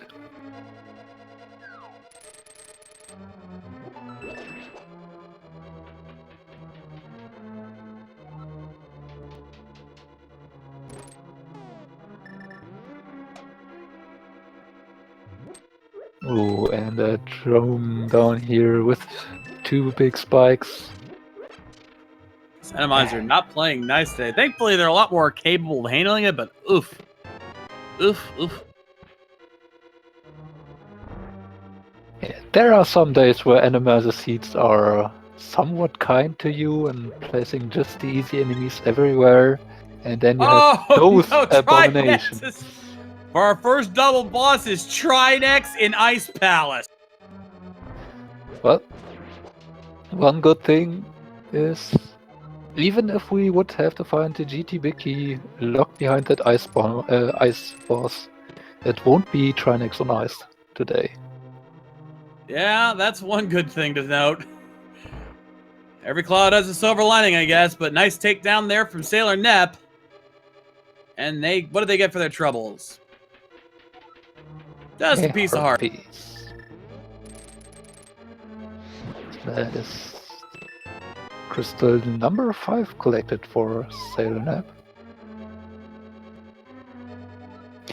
And yeah, I was just looking over our pendant layout and yeah, Chloe Prower probably hoping that that fire rod wouldn't be needed in any capacity, but it will be. It is indeed required. Yeah. But without it, Chloe Prower should soon run out of ways to get it further in somewhere.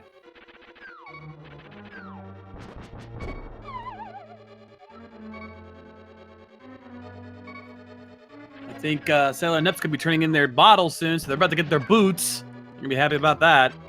Yep, so Sailor Nep only, or just completely needing that book anymore. No shenanigans anymore possible to being locked out. Yep, at this point, Sailor Nep just needs to get to Eastern Palace and get the book, and they're good to go.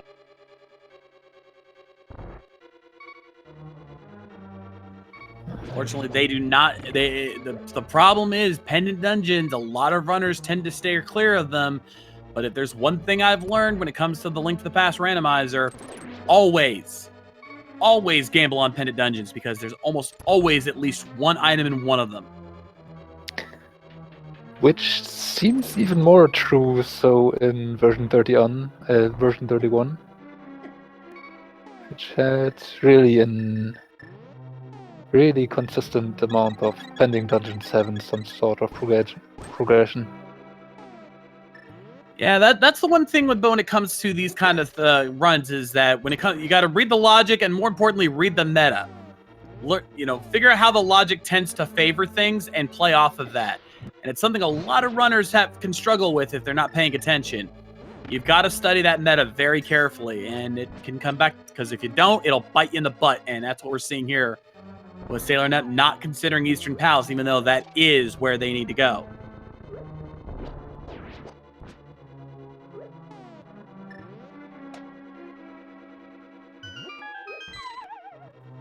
And yeah, even the chat's agreeing with me on this one.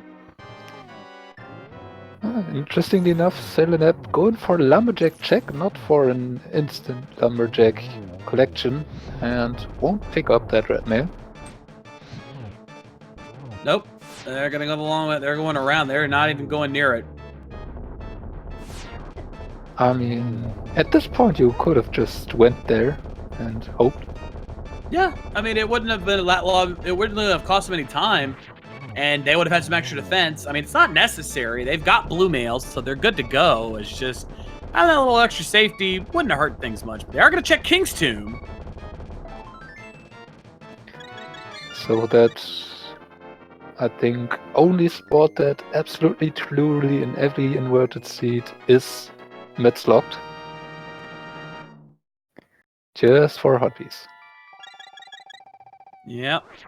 And actually, at this point, I think the only thing they have left are dungeon checks. The only other location that none of our runners have checked outside of it. Oh, Signo's picking up red mail.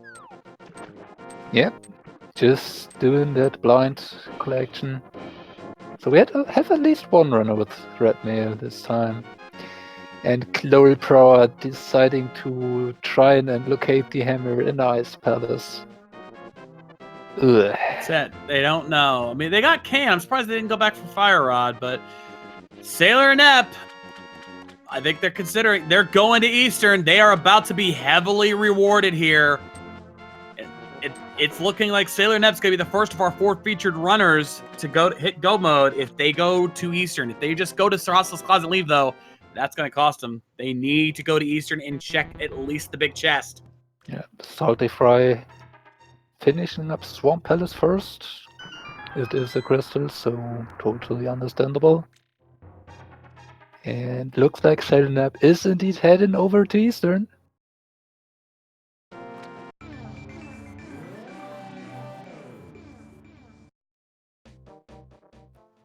Very wise decision, unbeknownst to Sailor Nep. And at this point, even those chain jumps and those big spikes won't scare you anymore. With 16 hearts blue mail, you can now tank a few hits. Absolutely. They are in prime position here. At this point, this is Sailor Nep's race to lose. They are the only ones that are about to hit go mode. Everyone else is missing at least one key item. Salty Fry missing the book. Chloe Prower missing the hammer and the fire rod. Signum's still pretty far, a little ways behind, but they have the boots. They're just missing the hammer and the book. Yeah, Signum's did take a bit to get to that Moon Pearl, but since then has pretty much collected all the needed progression, so has now to tackle those dungeons and at some point get over to Eastern. To answer a question, chat, book is required to open up Desert, which is a crystal. That is the only thing they need. Yeah, that one is a change that comes with us playing in inverted mode, as the mirror does not work mirroring you from the Mire area to Desert. Instead, it works from mirroring you from Desert to Mire. So we have no way to get to the back of Desert without the book. But Sailor Neps has got it. So, ladies and gentlemen, if you check your phones, your watches, your timekeeping devices at this time, you will find that Sailor Nep has officially entered Go Mode time. And quite convenient constellation for that as well, being Desert and Maya as the 2 dungeons left that have to be finished, so they can be done back to back. Very good setup there for Sailor Nep. That'll make it very quick. The only downside is they'll have to work their way back over to the palace, to the castle, to get to Ganon's tower, because in inverted mode, the Aga Tower is now the location of Ganon's tower. There's really no convenient way to get there, but it is a little quicker in the long run, considering how you have to get to Ganon's tower normally is to go all the way up Death Mountain, whereas here you literally just have to go up and around the castle.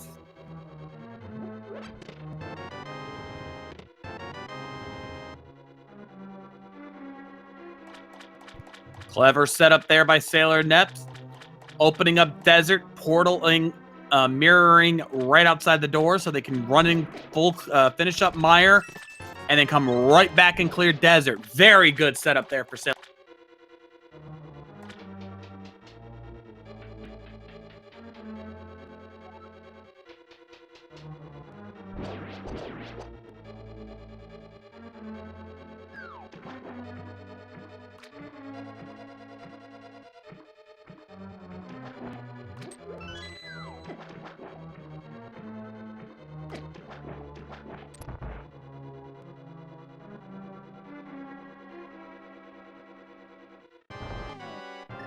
All right, Salty Fry taking on Helmassar King over in Swamp Palace. Sailor Nep just blazing their way through. They've already full cleared the rest of Dire, so they just literally have to rush right to the boss.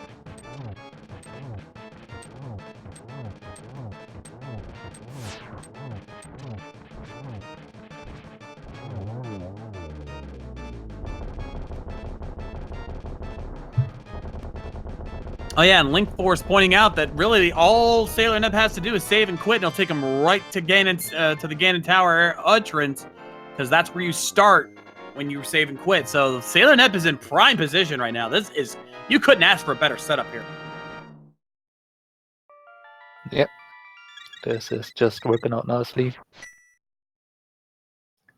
And we can even get to this, can see the spooky action glitch here in action, as there was a well-positioned anti-fairy still in that room over there.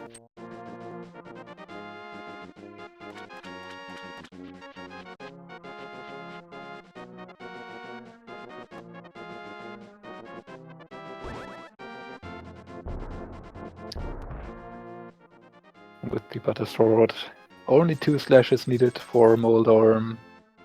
So that fight was over before it even really started. Pretty much. And crystal number 6 now in the collection. Salty Fry getting a bit confused on how to bring back that red bomb. Not an easy thing to do, to be honest. But they got it covered now.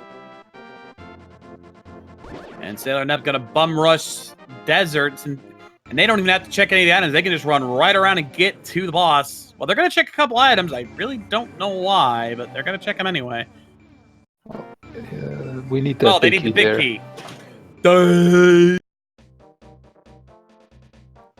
I am the dumb. Yeah, that happens. Not like that happened to me earlier in some capacity, no. Fair enough. Yeah, we all have our off days. And we got Fairy in a bottle over at the Pyramid Fairy. Yeah. Okay, priced. Oh, there's a rare seat we didn't need to see. The Cannon Guard. An enemy that was not in the vanilla, that was cut from the vanilla game, but has been re-added to the Enemizer. You don't see those very often, but in Enemizer, they can come up quite often, so enjoy them while you can.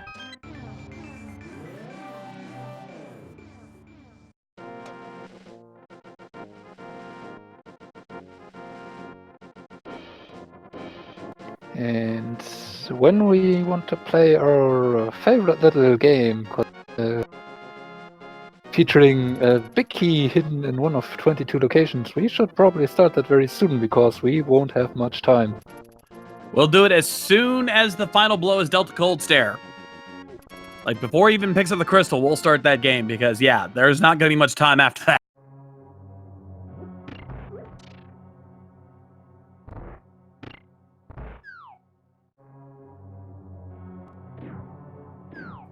Speaking of which, cold stare fight going on now for Sailor Up. Gonna launch that Bombos medallion to quickly deal with the ice shell.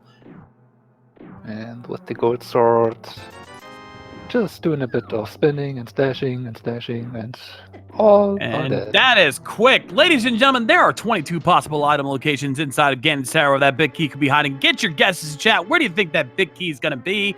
I'm sticking to my good old number 13. I go with the 3.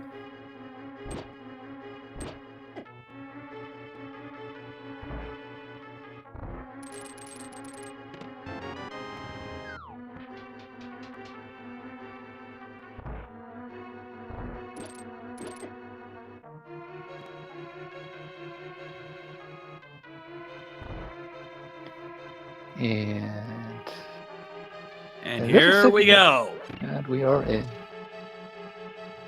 All right, folks, allow me to get the count started for us, ladies and gentlemen.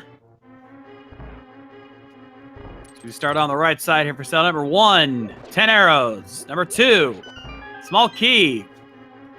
Gonna go left side. Oh. A little quick on the draw there. Decided they're gonna go back to the right side. My mistake.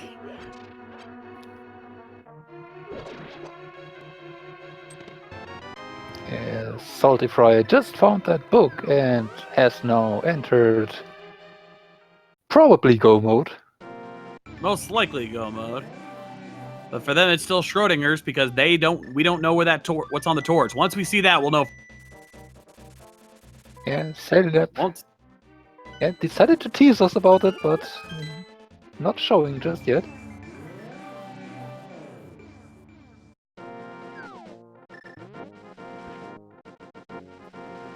All right, number 3. Blueberries, number 4. Big 20, number 5. Big 20, number 6. Blueberries, nothing. Not even a decent item. Oh, ran right into the pit. Trying to cut right across there. Gets the small key, mirrors out. And now we will see, do we needed those boots or are they just unnecessary? Now we got a small key there, so... But that's number 7. Which is a good thing for Salty Fry, who will not need to get back to Sicket. Indeed. All right, count continues. Number 8. Big 20, number 9. 10 arrows, number 10. 10 arrows again, number 11. Big 20.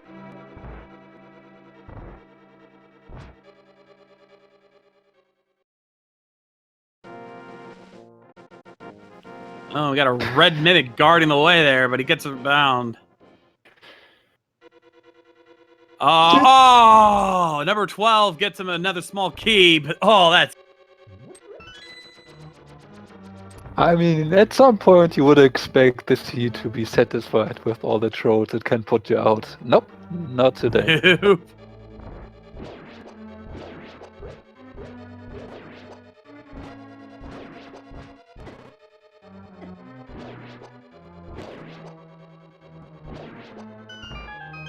Even putting that enemy there on the teleporter.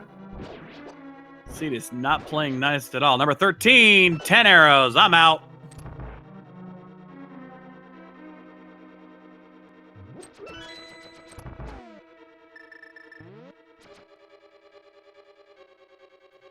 All right, heading on to the rando room. Oh, and Chloe Pro apparently scrambling to find... Big key at 14! Yeah, Shout out to Wardroom, who was one to guess that correctly. Congratulations. As Salty Fry takes on Cold Stare and will collect crystal number 6, I think. Chloe Pro back in Eastern Palace, even after having found that book. Probably attempting to fighting that or trying to fight that boss for the green pendant. get to the hammer. Unfortunately, we know That's there is not a gonna Trinex waiting. work. Yeah, Chloe Pro not getting over to Checkerboard Cave. Unfortunately, really hurting here. Absolutely. The Sailor Net begins their run of the gauntlet.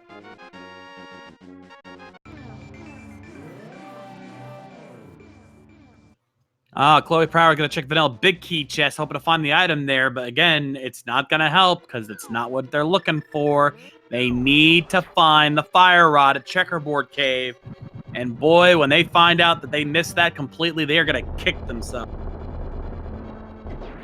Especially after having gotten back over there to collect the cane that was left there, but not collecting the fire rod at that time. Also, leaving ladies and gentlemen, I can announce that we have got our first place winner. Rywek has finished in first place with a time of 1 hour, 48 minutes, and 50 seconds. GG. I say that just as he pops into the chat.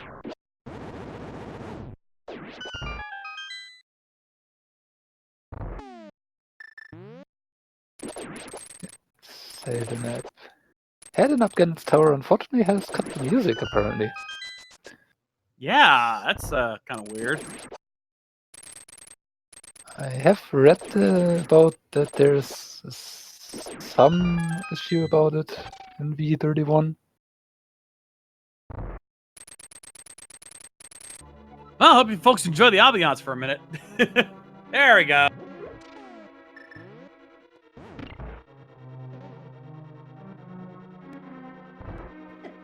Thankfully, Sailor Net getting a very friendly gauntlet here. Not very many difficult enemies at all.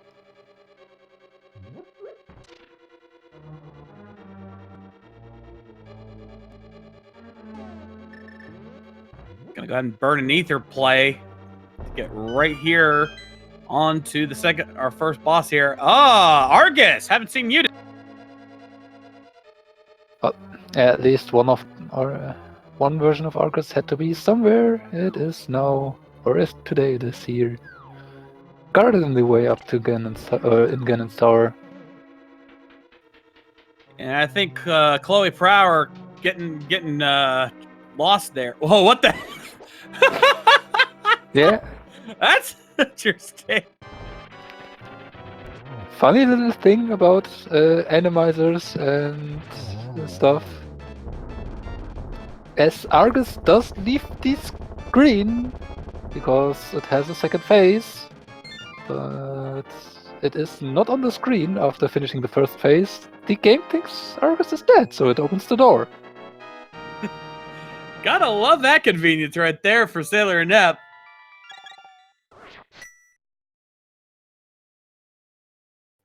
Oh, I think Chloe Prower finally realized where they need to go.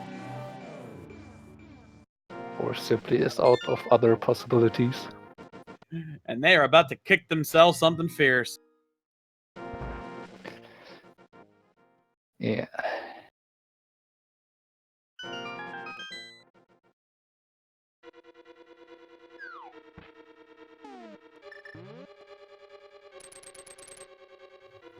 And Sailor Nep has just enough keys, doesn't need to check those last couple of chests, doesn't need to grab any other keys. Oh, missed the bomb there.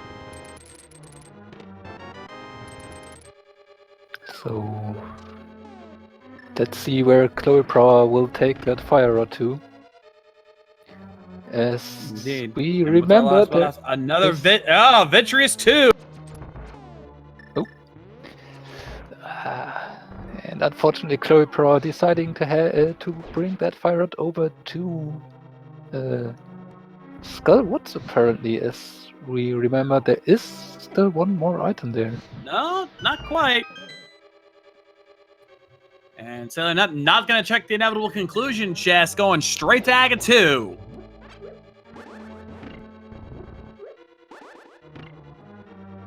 And Chloe Prower is heading to the back of Skullwoods, but does that in an inverted way, because you can just head over to the pedestal and mirror there from there.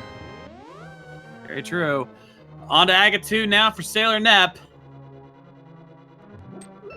That's a double, I'd say, considering how close that was.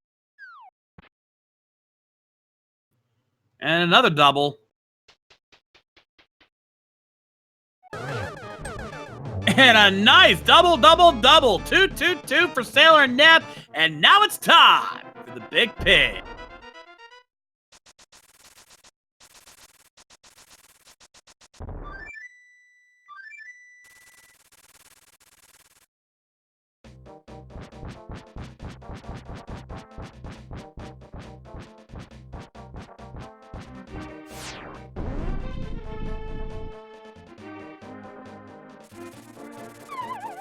So here we go. It's Ganon time.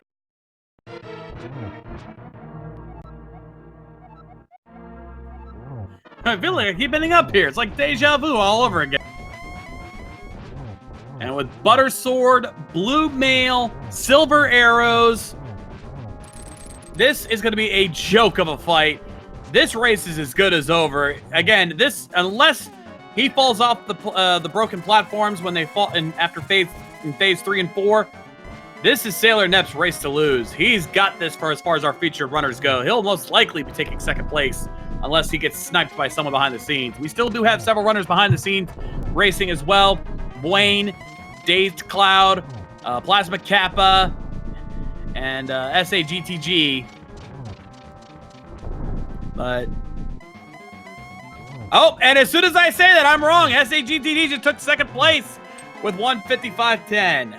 Well, I have to correct you there. Oh, did I just give it away? Of Sailor Nep. Well, I feel like... well, never mind. I feel like an idiot.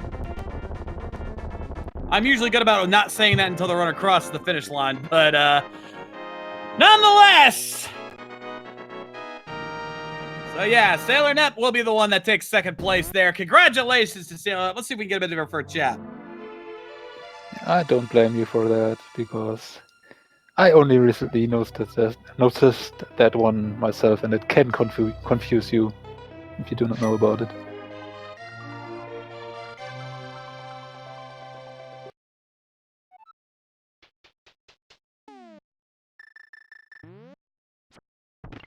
And unfortunately, I did miss what was on Mothula as an item. All right, so Sailor Nep will not be able to join us for an interview, but we will be seeing them in the chat here soon enough. Yeah, get those GGs in chat there for Sailor Nep. As Salty Fry now working their way through the gauntlet. And we can now confirm Plasma Kappa has taken third place with an official time of 1:56.30.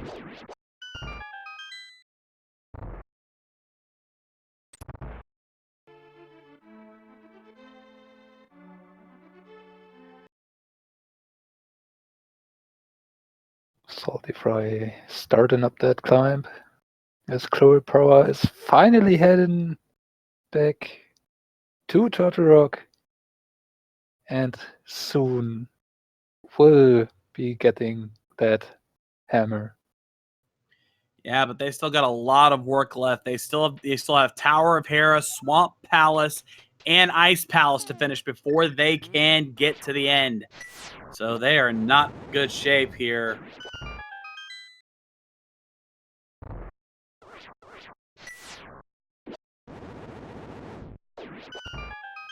And Blaine has taken fourth place with a time of 1:57.26.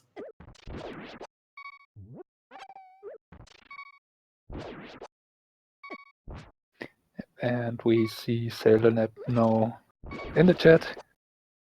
So once more, GG. GG, Sailor Nep. First of our featured runners to finish there, Sailor Nep. So congratulations on that regard, at least. And second place, not too bad. And Chloe Prower does indeed have their hammer. So they are now officially in full go mode.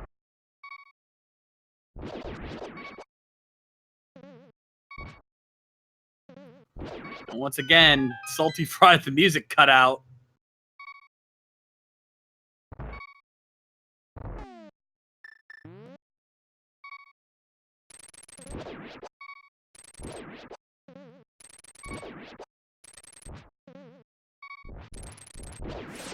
Yeah, I mean, at least we get to really appreciate that sound. That you are on low hearts. Oh, and look at Glowy Power. Looks like they're gonna be setting up the big pot glitch. I learned about this recently, that if you set it up right, you can use that pot to launch yourself directly back. You can fall into the pot and then use the warp point to get you right back up to the top without having to go through the big key. Not exactly necessary, but could save them a little time. The only problem is that Fire Wheel's not gonna let them do it. They probably have to go to the other side to do it, pull it off. I wanted to note that while that is true that you can do that, trying that to do while the fireball there is constantly pushing you out of position, don't think that will work. And it was half magic on the pedestal. Oh no, powder. Powder, my mistake. Powder was on the pedestal. It said magic sack, so I was like, it's either powder or half magic there. But yeah, powder on the pedestal. Well, glad we didn't need that. How much would a bet was half magic at that? Oh yeah, right, I agree. Yeah, I should be listening. That's why I said Link Force corrected me there. I know to listen to him. He's a good man. Also, shout out to Eternal Cure. I hope I'm pronouncing that right. Thank you for the tier 1 sub.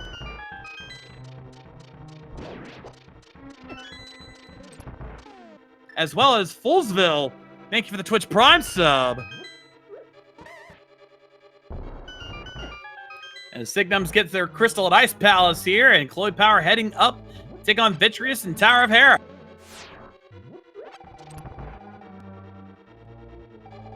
And we got double Vitreous in 2 different locations, both of which... How ironic that both Vitreous is in Tower of Hera and at the Ganon Tower 2. Yeah, almost as if there was someone just replacing the bosses with another boss. Right? Yeah. Those that can drop you down, well, fight in the same boss in those arenas. And we see it was just a big 20 inevitable conclusion. Well, we had that early vanilla blind. We have that vanilla big 20.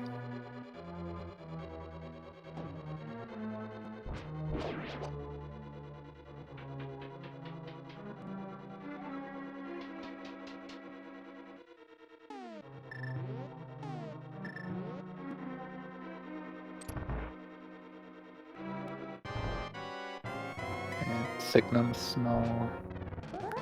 To answer your question, chat, right away, Flute was in Forest Thieves' hideout.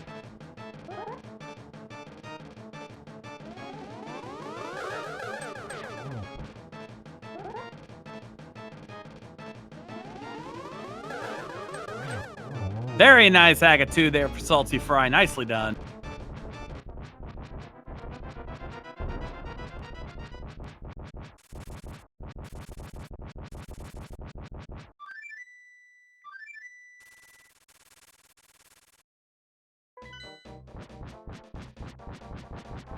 Yeah, Signums unfortunately still in searching for that book is going to full clear Swamp Palace. Not gonna find it, and he's gonna have to eventually go to Pendant Eastern. Seems that book threw off a lot of people, though Rywick pounded early, so that worked out for him there as Salty Fry starts his fight with the pig.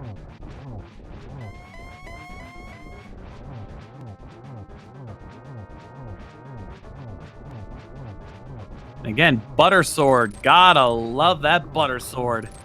Makes it so easy. I mean, Tempered Sword's enough. The difference in damage between Tempered Sword and Gold Sword is relatively small, but it's still nice to have that extra little bit of convenience. Yeah, for Tempered Swords, the first 2 phases, if you want to do them in one cycle, you have to actually really try and do it. If you mess up a little bit there, you won't get the timing. With the gold sword, the 1 cycles are basically free. There's a Indeed. small difference there still. Not going to worry about Torch Glitch. Can't really blame him on that one. It's going to be an easy fight here without it. And down goes the pig. We've got bacon for Salty Fry. Sure, his bacon's going to be nice and salty, to say the least. I'm sorry, I had to. But ladies and gentlemen, Salty Fry will take 5th place with official SRL time of 2 hours, 3 minutes, and 24 seconds.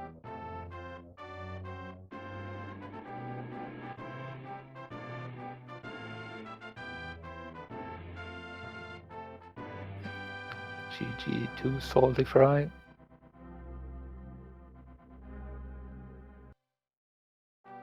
Which... So I just leaves. Yep. And I believe we have Salty Fry joining us here in the channel. GG. Thank you. So how was that seed? That was interesting. I actually really enjoyed this, especially the beginning. I like these inverted seeds where the moon pearl is kind of buried somewhere really, really deep. I'm kind of disappointed with the dozens and dozens of deaths I ended up taking, all things considered. But other than that, it wasn't too bad, I guess. I would have loved some boots at some point in time. I generally hate not having boots, but yeah, it is what it is. You know, actually, we know where the boots are. Sick kid. Right. I kept thinking, like, yeah, I didn't have a bottle the first time I was there, and then I got a bottle, I think, shortly thereafter. I just never ended up going back to that area, really, I guess, at that point in time. I didn't really have a whole lot of reason to, for the most part. That's too bad. That would have been nice to have.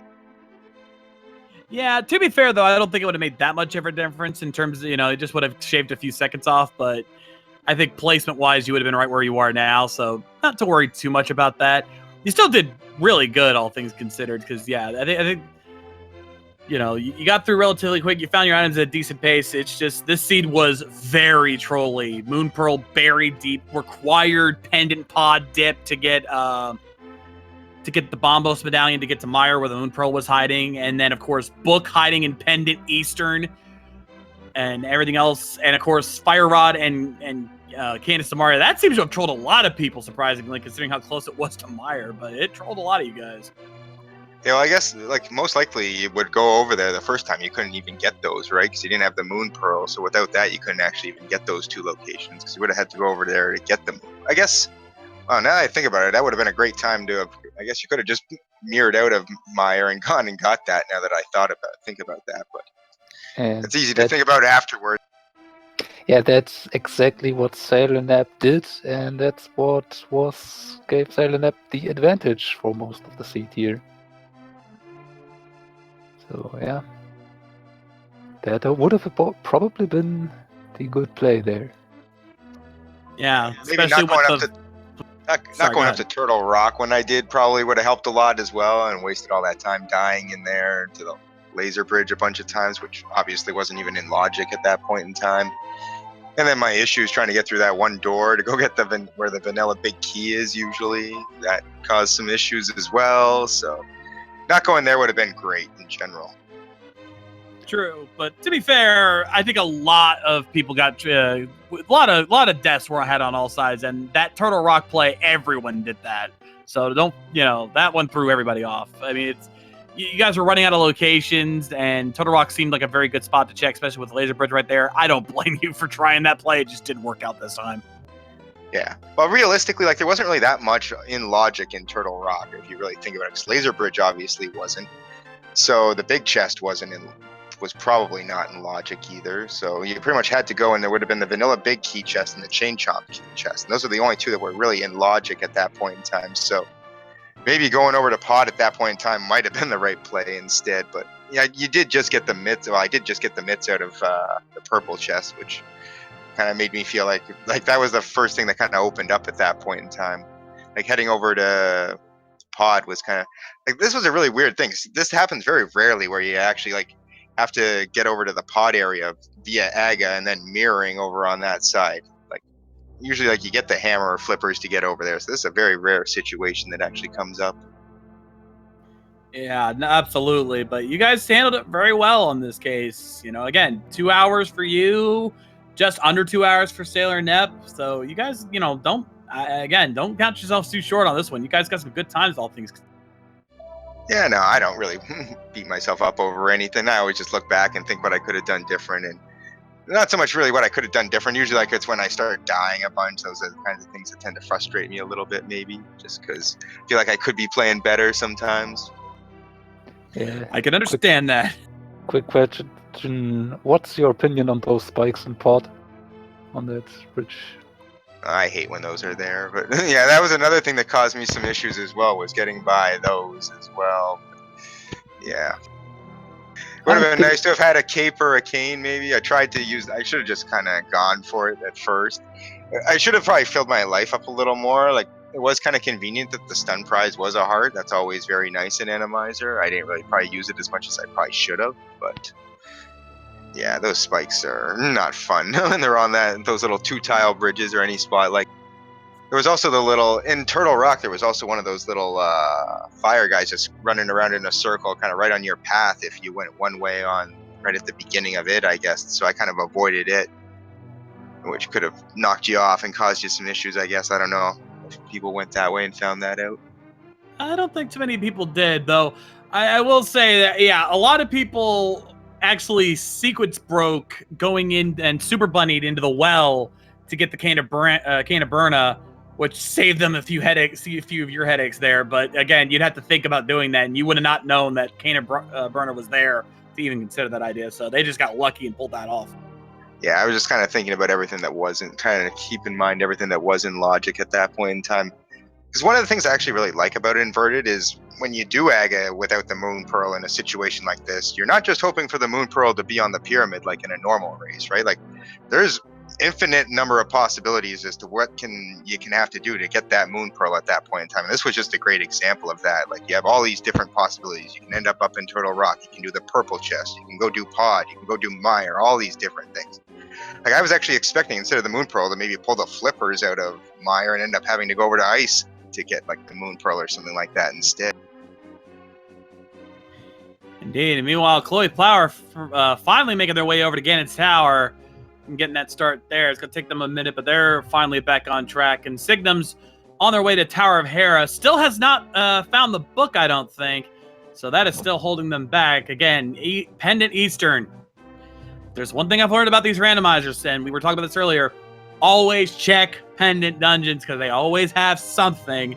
We had 2 cases that I heard tonight. I guess 3 cases, because the Power Glove were in Skull Woods way back at the beginning as well. Oh yeah, fair point. So yeah, 3 cases of that. Woo. This seed trolled hard in many cases. Some of it was just having to make sure you check the right places, but like, again, required Aga to get to Pod, to get Bombos, to get to Mire, to finally get the Moon Pearl. That is a full-on troll.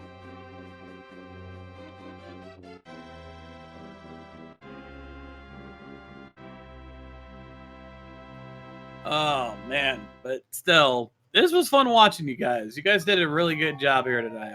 I can definitely... Yeah, overall, I still had fun. I can't complain about the seed. It was fun in the end. Like I said, I enjoy these kind of Moon Pearl hunts in the end, as long as it doesn't... Like, I was just really hoping that I didn't find a sword in the Fire Rod right at the very beginning, because like, I was dreading having to go fight something horrible like Armos Knights over at the Mothula spot, like with 3 hearts. Because that's the one spot that can open up right at the start in these Enemizer races that can be absolutely insane, depending on what boss shows up there.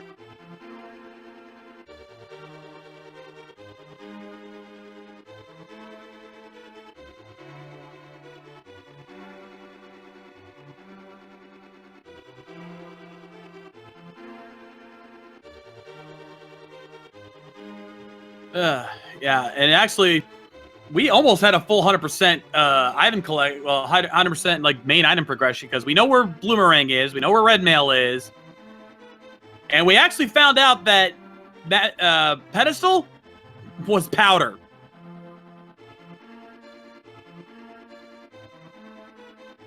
So yeah, I guess that's pretty much everything then, yeah, because I have 4 bottles and pretty much everything else then. I guess we're missing 1 shield. We have seen all shields. we found all the shields. There was one in, I think there was Signal. one in either Bonk Cave or King's Tomb. Was one of those two. I think it was Bonk Cave. Yeah, it would There's be a the couple one I others, yeah. missed, obviously. Yeah. The only thing that I think we never found, that I don't think any of our runners found, was half magic. No one found half magic. Right. Yeah. Well, that could very well have been in GT somewhere, I guess, at that point. Yeah, Also, there's I- still quite a few items in GT we haven't checked, so that's probably where it was hiding. Also, I'm not completely sure. Did we actually manage to find that fourth bottle? I know we found 3. Yeah, I have all 4. I found the 4th one in Okay. GT, right Ah. next to the big key. Okay. Yeah. Yep. Yeah, there it is right there. Chloe just got... Perfect timing. Thank you for helping us out there, Chloe. Unbeknownst to you.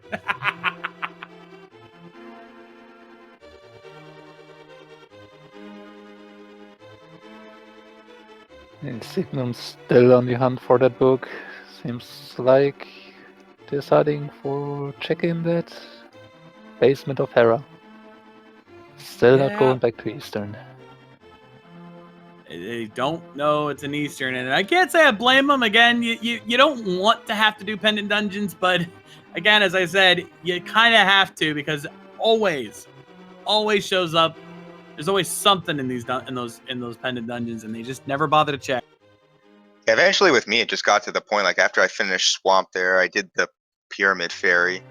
And I'm like, well, Eastern has 3 items plus the green pendant, and I just kind of thought, I'm like, all right, after that, I'll go do Pod, finish that off, and after that, I'll go finish off Skull Woods, and I'll go pull the Ped, and hopefully somewhere along the line there, I find the book, and it ended up being right at the start of that line, which was kind of nice, instead of having to go through all the other stuff, obviously. Like, if I had gone to Skull Woods and found it, say, in the vanilla big key chest that was available right from the start, that would have felt really, really crummy, obviously, but the chances are the item was somewhere else in Skullwoods, so that's why I never bothered checking that chest. Yeah, we did know from the very start. I can't remember who, but we had one runner at least check that chest, so that was just not it. Like, with finding one item in the front already, like, Mothula, well, not Mothula, but the boss in Skullwoods cannot be a key, so that means that it's just that much more likely that there's an item on the boss, theoretically, so if I find an item in the front, it's very rare that I'll go check that chest until I absolutely... And I think Signums is getting lost. They're trying to figure out where to go, not realizing we know where it's going to be. They just don't want to go to...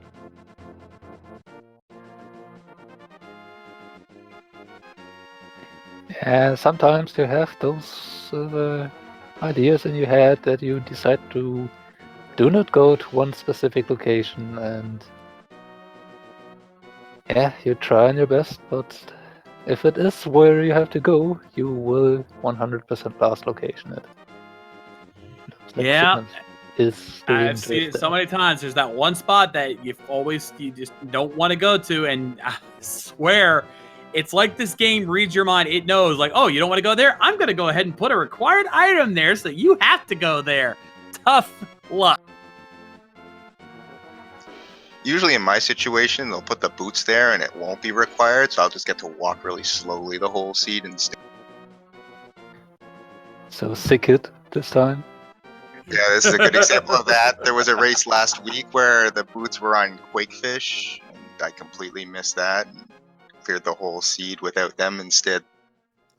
I swear, Catfish is like one of the most notorious troll spots I keep seeing, because whether it be just standard Link to the Past or the combo randomizer with Super Metroid, there's always something important on Catfish and nobody checks.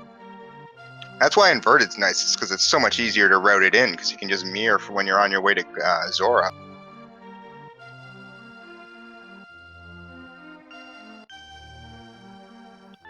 That is if you can get to Zora before you are able to route in Catfish. This seed didn't really make a good option for you. Well, that's what I ended up doing on this one, but I didn't. But I could have checked Zora, or I mean Quakefish, a lot earlier, I guess. But I went to Pod instead.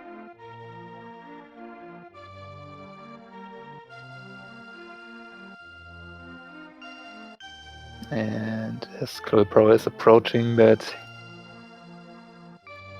And last Vitreous, And Signum finally making their way. It looks like they're finally going to Eastern. They're finally going to find their book, and they're going to kick themselves. yep, has only to get to the desert after it. And can then finally start that climb on the tower.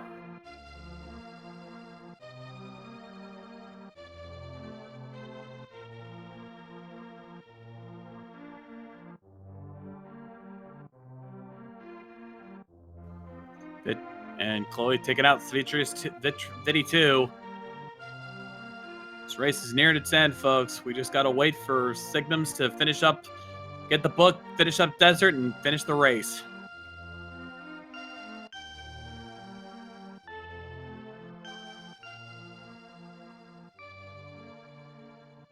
Anyway, I'm gonna bow out, guys. Thanks a lot for commentating. Thanks for restreaming me. Thanks for the tracking. And see everyone in the next. Thank you for running, my friend. GG, and have yourself a good night.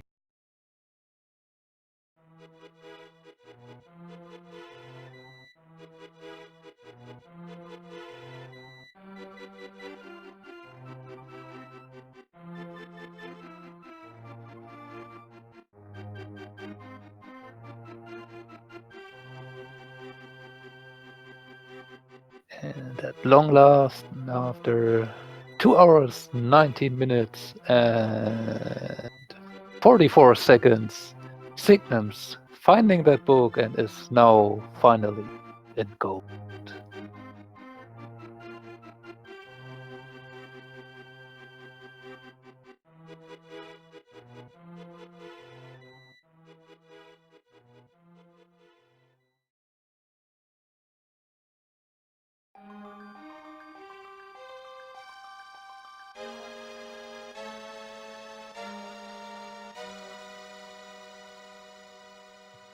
At the same time, Chloe Prower finally reaching Ganon there.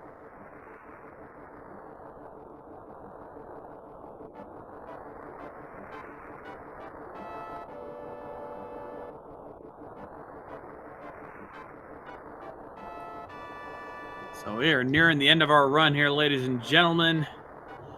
But, oh boy, what a race.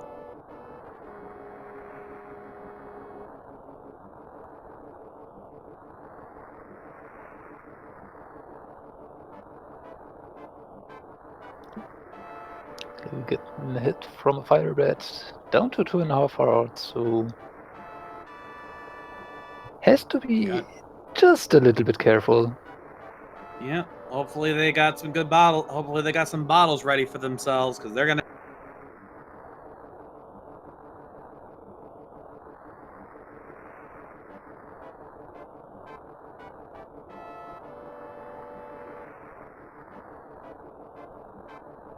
First silver, it was a hit.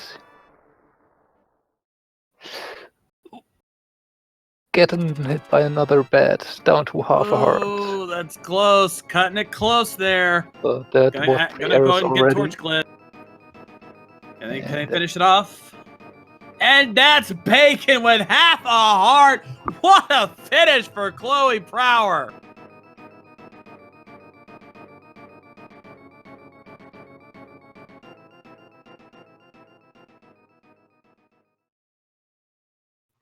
And with that, Chloe Prower finishes in 6th place with an official time of 2 hours, 21 minutes, and 58 seconds.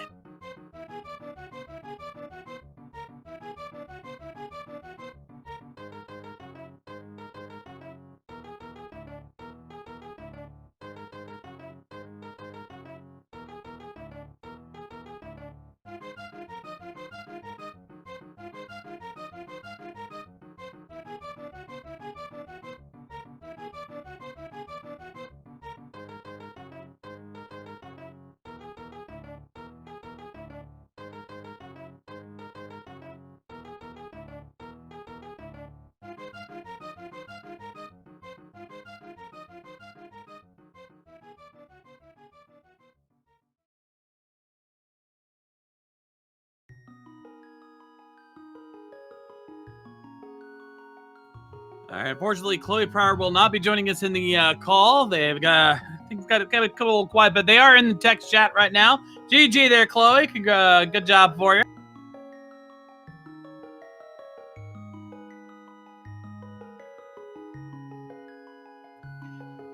And as that finishes up on there, we got Signums left. They're just now getting the cold stare, so they are almost done as well.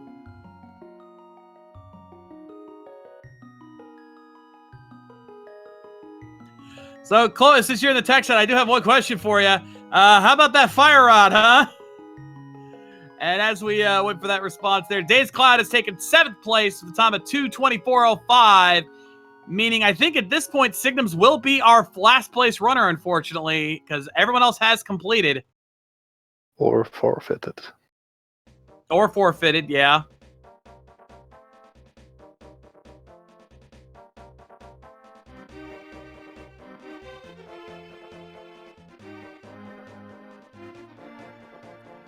Well, thankfully, we only had 2 forfeits in this, and one of them was simply because of technical issues, as far as I can tell.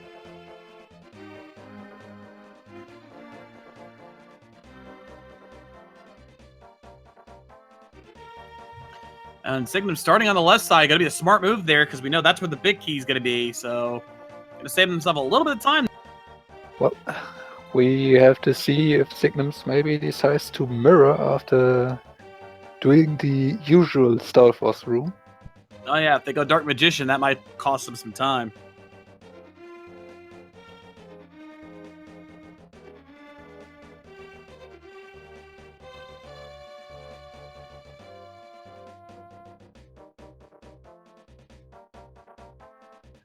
Chloe Power in the chat basically saying, yeah, as soon as they got Samaria, they didn't even bother to check Checkerboard Cave. Yeah, that'll cost. Yeah. Yeah, I've seen that happen so many times. Oh no, Signums is going Dark Magician! No! Yeah. It is what most runners would do in that situation, and there was a nasty War Master just trying to snipe Signums there. Thankfully, avoided that fate, but yeah, that would have just made things even worse.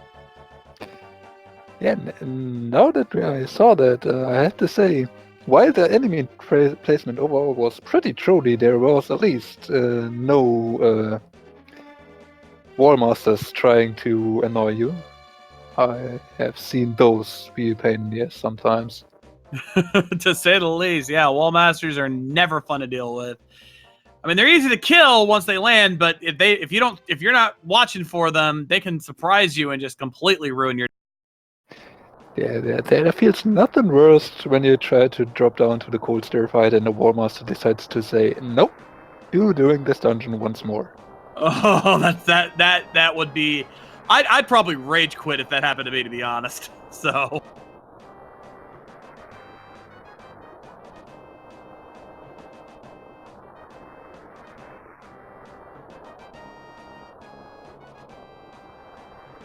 Signums, what are you doing? I was gonna say, what are you leaving for? No, come back in there. And yeah.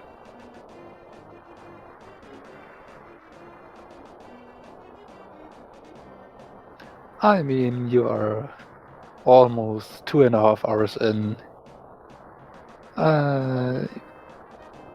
At some point, probably your concentration is prone to dropping just a little bit.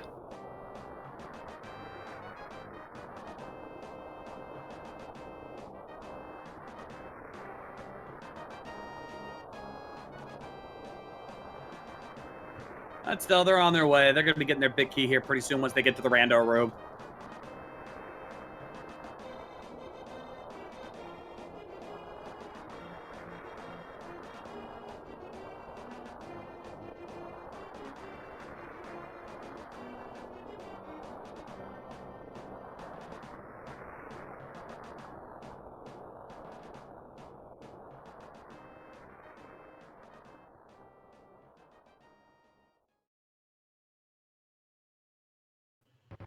At this point, we're just waiting for the end.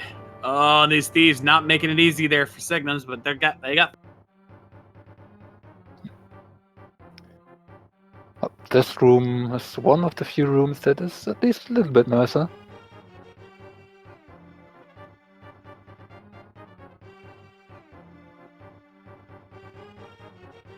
That can happen in Enemizer, that rooms are easier than it would usually be. That is true. Yeah, that's the one silver lining of this. Sometimes it makes some rooms easier, but then in return, it'll make some rooms just so much harder. Again, pod, the spikes on the bridge. Oh, that was evil. That was just pure. Yeah.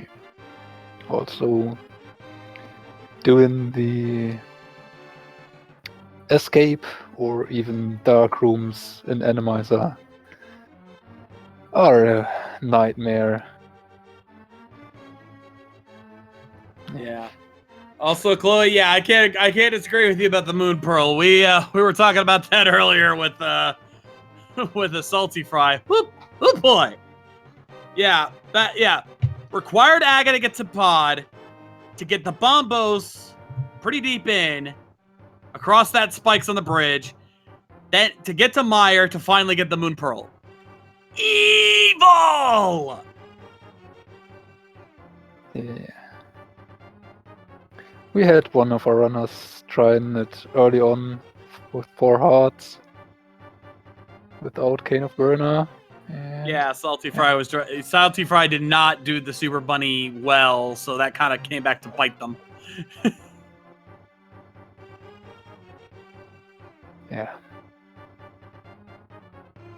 It was just a nasty sequence there.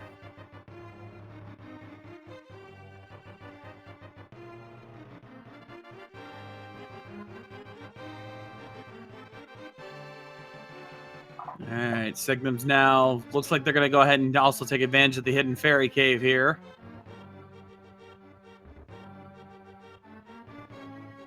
Oh, missed the bomb spot there. There we go.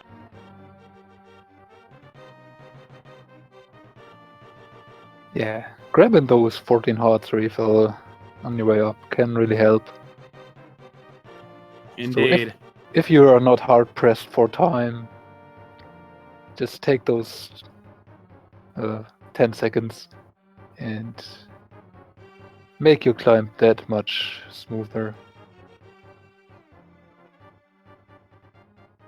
And not only it also returns the bomb that you use to break it open, or at least if you not miss, but it also gives a full magic refill, so if you're low on magic climbing up, you can just grab that if you need to. Always good to know where to grab those little refills when you need them.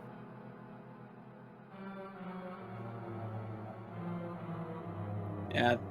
Now, thankfully, the enemies in the gauntlet are easier, but they're also more annoying because, you know, they're whack-a-moles, basically. Get away from them to pop out before you can finally hit them. You can't just... Unless you want to blow through a whole bunch of magic to use your medallion. Yeah, but for some of the rooms, especially in Enemizer, it is actually a good strategy to just use them, because in the end they might save you even time. I think Signum was right there. Was like, oh yeah, I think it's landmoles coming up here, so I'm just gonna prep my arrows. Oh wait, it's Enemizer. It's Argus. Never mind.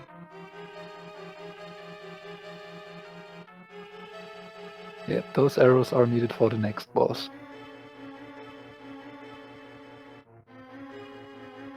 Which they usually wouldn't.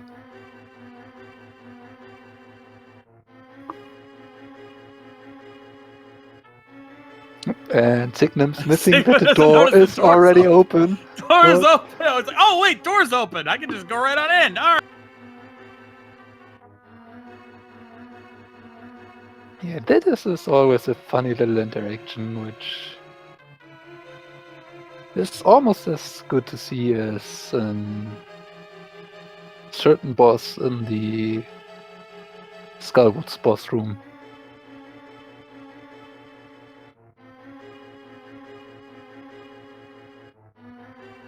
And yeah, those things that different bosses in some boss rooms make are kind of amusing to see, and one of the pulls for Enemizer.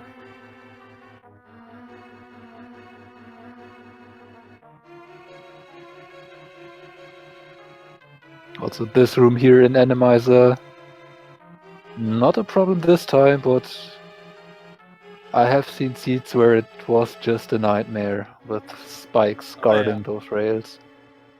Oh yeah, I've seen that too. I've done some Enemizer runs or seen some Enemizer runs where it's just it just wants to just destroy you.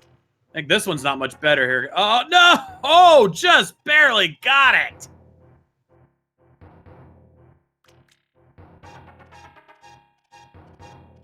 And Signum's having 2 keys does not need to kill the enemy for an additional small key. Can just head straight on.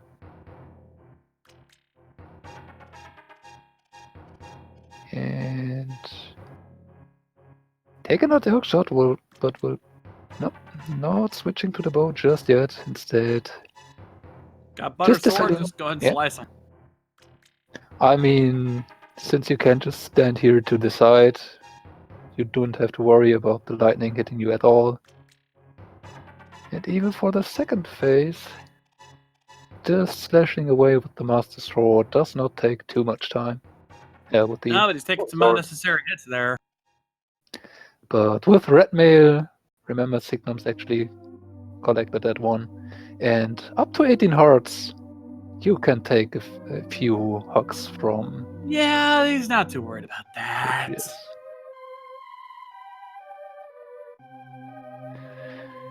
And once more Enemizer striking here, placing that enemy just in your dashing way, so you bonk if you try to.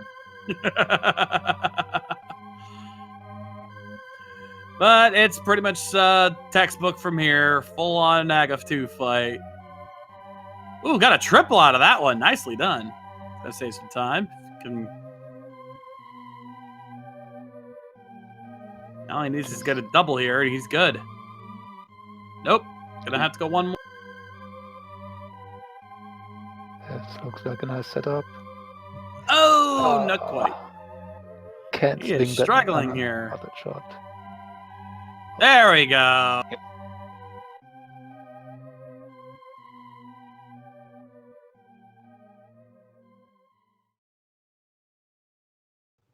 It's time for one final round with good old Piggy Boy.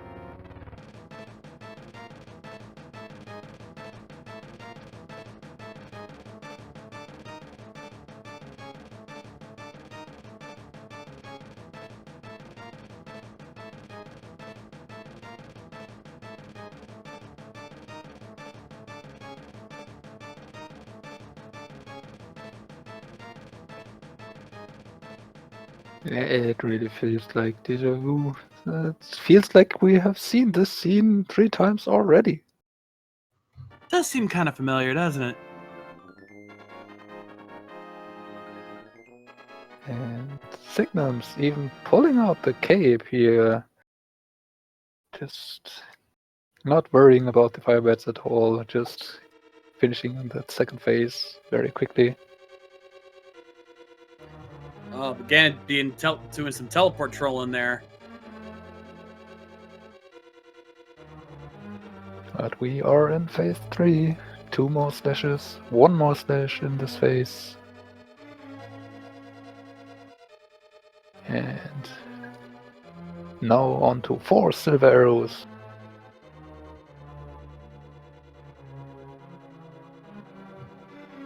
Yeah. Struggling a little bit there. He's going to have to do it the hard way there. Hopefully he's got enough magic or at least some a green bottle. He's got a green bottle. He's good. Yep. He's good.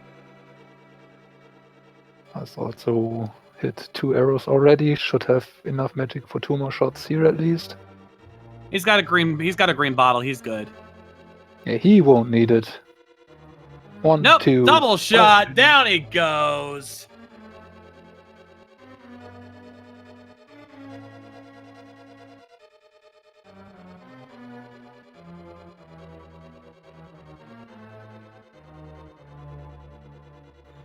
And ladies and gentlemen, Signimus has taken 8th place with a time of 2 hours, 38 minutes, and 5 seconds. GG.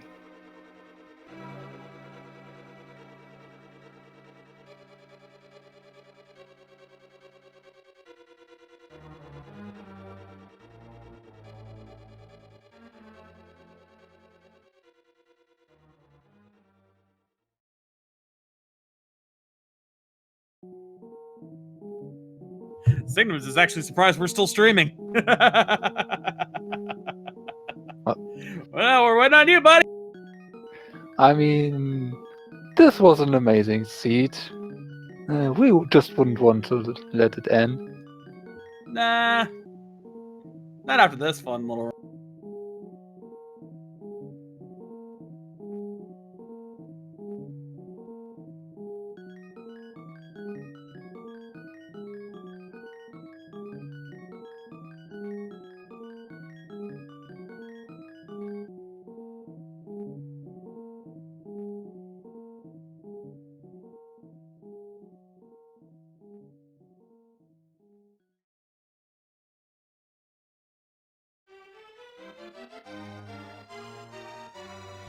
All right, so unfortunately, Signimus will not be able to join us as well. Doesn't have a working mic right now.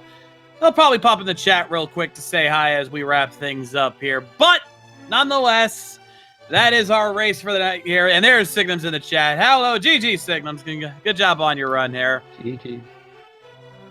But we will say this. If you enjoyed tonight's runners, make sure you head over to their Twitch channels, give them a follow. Salty Fry, Sailor Nep, Chloe Prower, and Signimus. Give them a follow. Of course, shout-outs to our trackers, Link40 and Ricky of Kariki. Or Kokiri, I should say. Ricky of Kokiri. And, of course, shout-out to my co-commentator, Raylan Tanker. Raylan, it has been an absolute pleasure working with you. Yeah, same for me. Big shout-out to you. And it was a blast. Amazing race. And, yeah, it was fun. And make sure you give all of us a follow as well. And, of course, make sure you follow all of our channels, Speed Gaming and Speed Gaming 2 through 6, for all the amazing races we've got going on, not just for Link to the Past, but all the other types of games we've got going on here. Speed Gaming Live coming up soon, next month. Make sure you guys don't miss out on that as well. It's going to be amazing. And, of course, tournaments to come. Check the website for all that information there. But nonetheless, on behalf of everyone here at the Speed Gaming family, we want to thank you guys for tuning in. My name is The Shades, and we'll see you guys next time. Rock on!